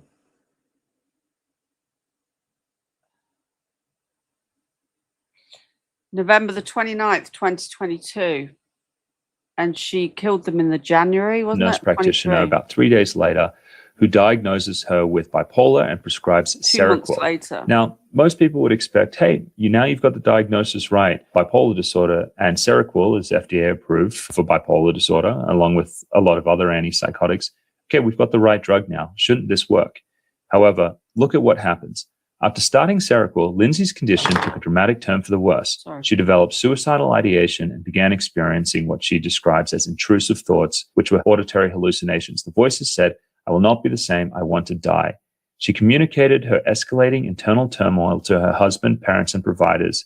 She described her emotional state as emotionless and like a zombie, attributing this profound blunting to Seroquel. On top of this, she ends up losing 15 pounds, has no appetite, and is experiencing panic attacks and confusion, and has a lack of attention over several days. She becomes so frightened by the hallucinations that she calls the suicide hotline seeking help, but they don't hospitalize her because she doesn't have a plan on how she's going to kill herself. She does it again with Aspire Crisis Support. Again, they don't hospitalize her because she doesn't have a suicidal plan. Her husband then follows up with her and her nurse practitioner. Her husband is Patrick. And here's what he says to her. Lindsay is 10,000 times worse since she's taken this medication, and asked if they could get Lindsay off the medication and start from scratch to see what's going on. He asked if there could be some mistake, like using the wrong medications. And Nurse Gilletta acknowledges it's possible, but despite this, she continues to increase the Seroquel dosage towards 400 milligrams a day. Now, this is just absolutely heartbreaking what is going on here, because the intuition of the husband and the intuition of the patient is correct, that these drugs are actually hurting her. She has this initial bad reaction to the Zoloft. She's destabilized. And it's almost like every time she gets exposed to another one of these drugs, because she's had this toxic reaction, they're making it worse and worse and worse. I see this a lot in patients with protracted withdrawal injuries and bind. These are different adverse psychiatric drug reactions which cause essentially nervous system damage. And after they happen, every time you take another medication, it causes a quote unquote kindling reaction, which is essentially further damage to the nervous system. Because once you destabilize the nervous system, additional drugs often make it worse. And so this nurse doesn't pick up on that. They have this kind of this sense that, hey, better be safe than sorry. Let's just use more medications. And they end up increasing the amount of the drug. Patrick then calls the nurse's office to report that Lindsay had a devastating week. It was the worst day for Lindsay. She had horrible thoughts all day, auditory hallucinations every day, felt debilitated, not interested in anything, can't get out of bed. The hallucinations are now loud and continued all day, saying, I will never be the same. I'll never be me again. You are damaged. You'll never be the same. The only option is... Well, yeah, if they find her not guilty and they might be able to do malpractice, but I don't know. We've got to find out yet. It's too early, I guess. So this is someone who is having a severe toxic reaction to medications at this point, and she's essentially being tortured. She goes on to tell her husband, I have thoughts of harming the kids. She also told her mother about these thoughts because she was in a psychotic state. She began to have paranoid delusions that people could hear her thoughts, and then she would be locked up in a hospital and have her children taken away. Now, this can be like a real stretch for some people, that it's like, okay, yes, you can be confused, you can have these adverse reactions, but at what point, does it start to become homicidal? And I've followed a lot of these cases. The one that comes to mind was, I think it was a California woman who was smoking cannabis, and sometimes this can cause these delirious type reactions. But I've also seen this in my own practice. You actually feel like you descend into hell. When you're in a state where your brain is dysfunctional and you have severe anxiety, you're constantly in a negative mood state, you haven't been able to sleep, you sometimes feel possessed, almost like possessed by a demon. And you hear these voices, and you start to hear voices that are saying, the only way that you're going to get out of this is if you kill yourself or if you kill other people. And you can be completely consumed and taken over by these delusional, delirious, fever dream type thoughts. And so that's what happens. Shortly after this, Lindsay ends up being hospitalized at McLean Hospital. Now, this is Harvard's hospital. This is the best psychiatric hospital in the United States, supposedly. And the doctors there advise Lindsay to stop the Seroquel and the benzodiazepines, and they prescribe trazodone for sleep. And a few days later, Lindsay asks if she can go home because it's her daughter's birthday, and they allow her to go home. And potentially she may have gotten better at this point if she wasn't started on additional medications. However, she ends up seeing Dr. Goodhart from McLean, who speaks to her for only 10 minutes and offers her more antidepressants. They suggest amitriptyline to her other doctor, Dr. Tufts, who ultimately prescribes the amitriptyline to her. Now, again, this is crazy. You know, this person has had 2 bad reactions to antidepressants that are clear, you know, the Zoloft, and then also the Prozac, and then she was also on the Seroquel. And now they put her on another antidepressant, amitriptyline. And this really sets the stage for what happens next. Because after she starts the amitriptyline at 10 milligrams a day, she still doesn't get any better. And then Dr. Tufts, her psychiatrist, increases the amitriptyline to 20 milligrams per day, and that makes her worse. And this is the day before she ends up killing her children. And so this is kind of graphic now, but I want to read through this. And, you know, I advise you turn it off if you don't want to hear this. But this is what happens on July 24th. Lindsay wakes up severely depressed with suicidal thoughts. She gives her children breakfast. She takes her daughter to the pediatrician because she complained of a stomach ache. She goes home. She goes to the backyard with the children. They build a snowman, and they send a picture to Patrick and her mother. She begins to experience suicidal hallucinations all day nonstop. Later in the afternoon, the voices begin saying, "You should harm the children." Lindsay thinks about dinner and realizes that she hasn't prepared anything. And so she asks her husband about takeout.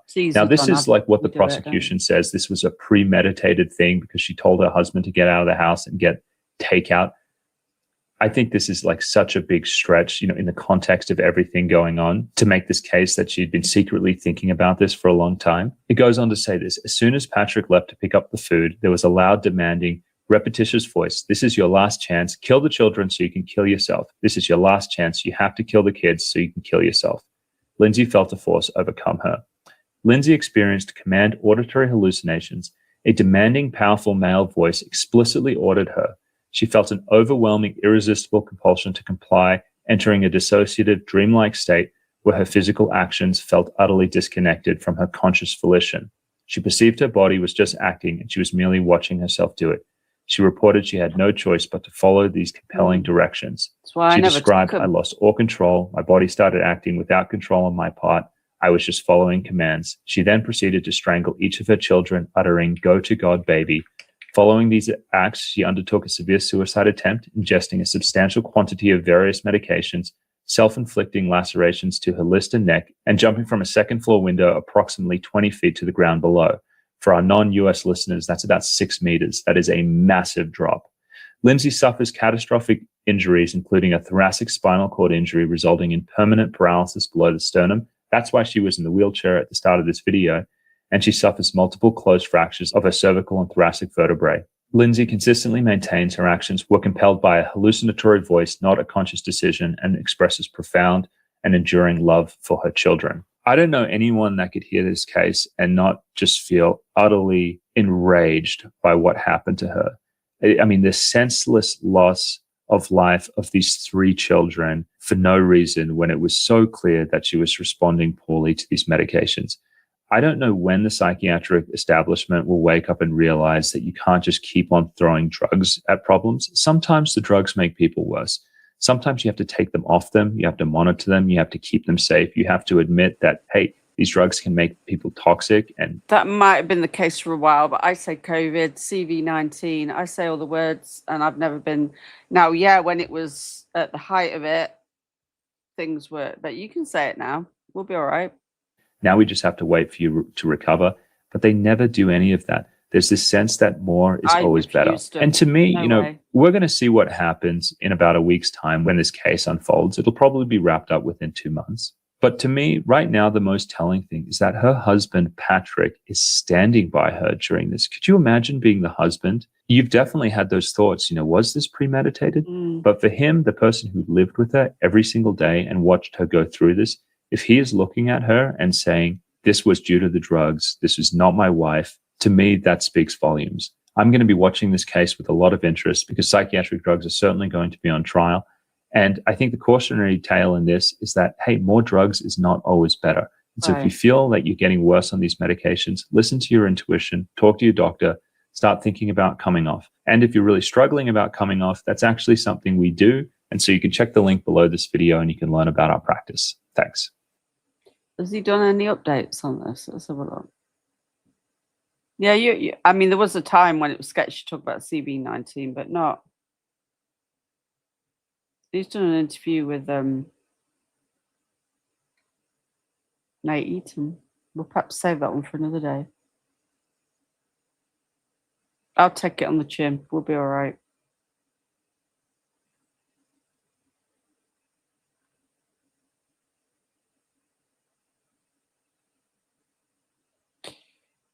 No, he's just done one on benzo withdrawal.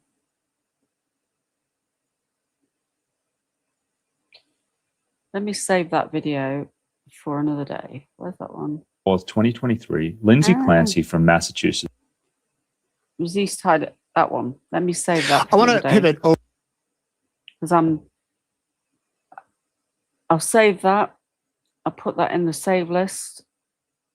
We can hang up for today. It doesn't have to be too long. Well, I don't know if you've tried to send me that other email, but I'll keep an eye out for it. I'm going to wrap it up now. We'll be back tomorrow about the same time.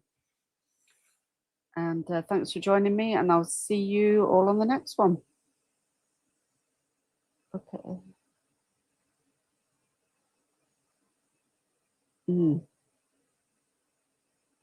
Oh, let me check now while you're here. I don't know. I didn't look. Sometimes it comes across my screen. I don't know what you're doing wrong if they're not coming through without you have. Are you out in the sticks or something? Sometimes they don't send. Are you in a place where you've got bad internet or something where it might not send it? Sometimes they put them in like a waiting.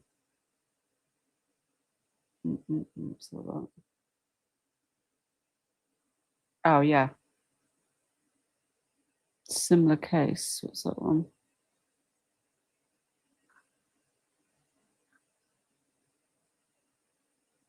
Okay, we'll save that for another day. Thank you. Yeah, that one come through. I got it. You are way out in the country. Yeah, that's probably what it is. When we had bad internet, because we lived out in the country, sometimes it just wouldn't send it, or it'd be holding on to it, and then you'd forget to check if it's gone or not. Yeah, it's gone through now. Yeah, I've got it. Teasing her about trees. Right, okay, I'm going to go, and I'll see you all tomorrow. Have a great rest of your day. Sleep well, and I'll save that Nate Eaton interview with him as well. We could maybe look at that tomorrow. Okay, thanks to the mods for being here. You are in NC, are you? Jennifer, yeah, that came across my screen. And in fact, I'll deal with that now. I will deal with your email now. I obviously didn't send it when I thought I had. I think I got a bit overwhelmed by how many people were really interested in the numerology. I really didn't think people... I mean, I've done thousands over the years, but I wasn't anticipating so many people in the community would be into it, which has been a really nice surprise. So I'll deal with that now. And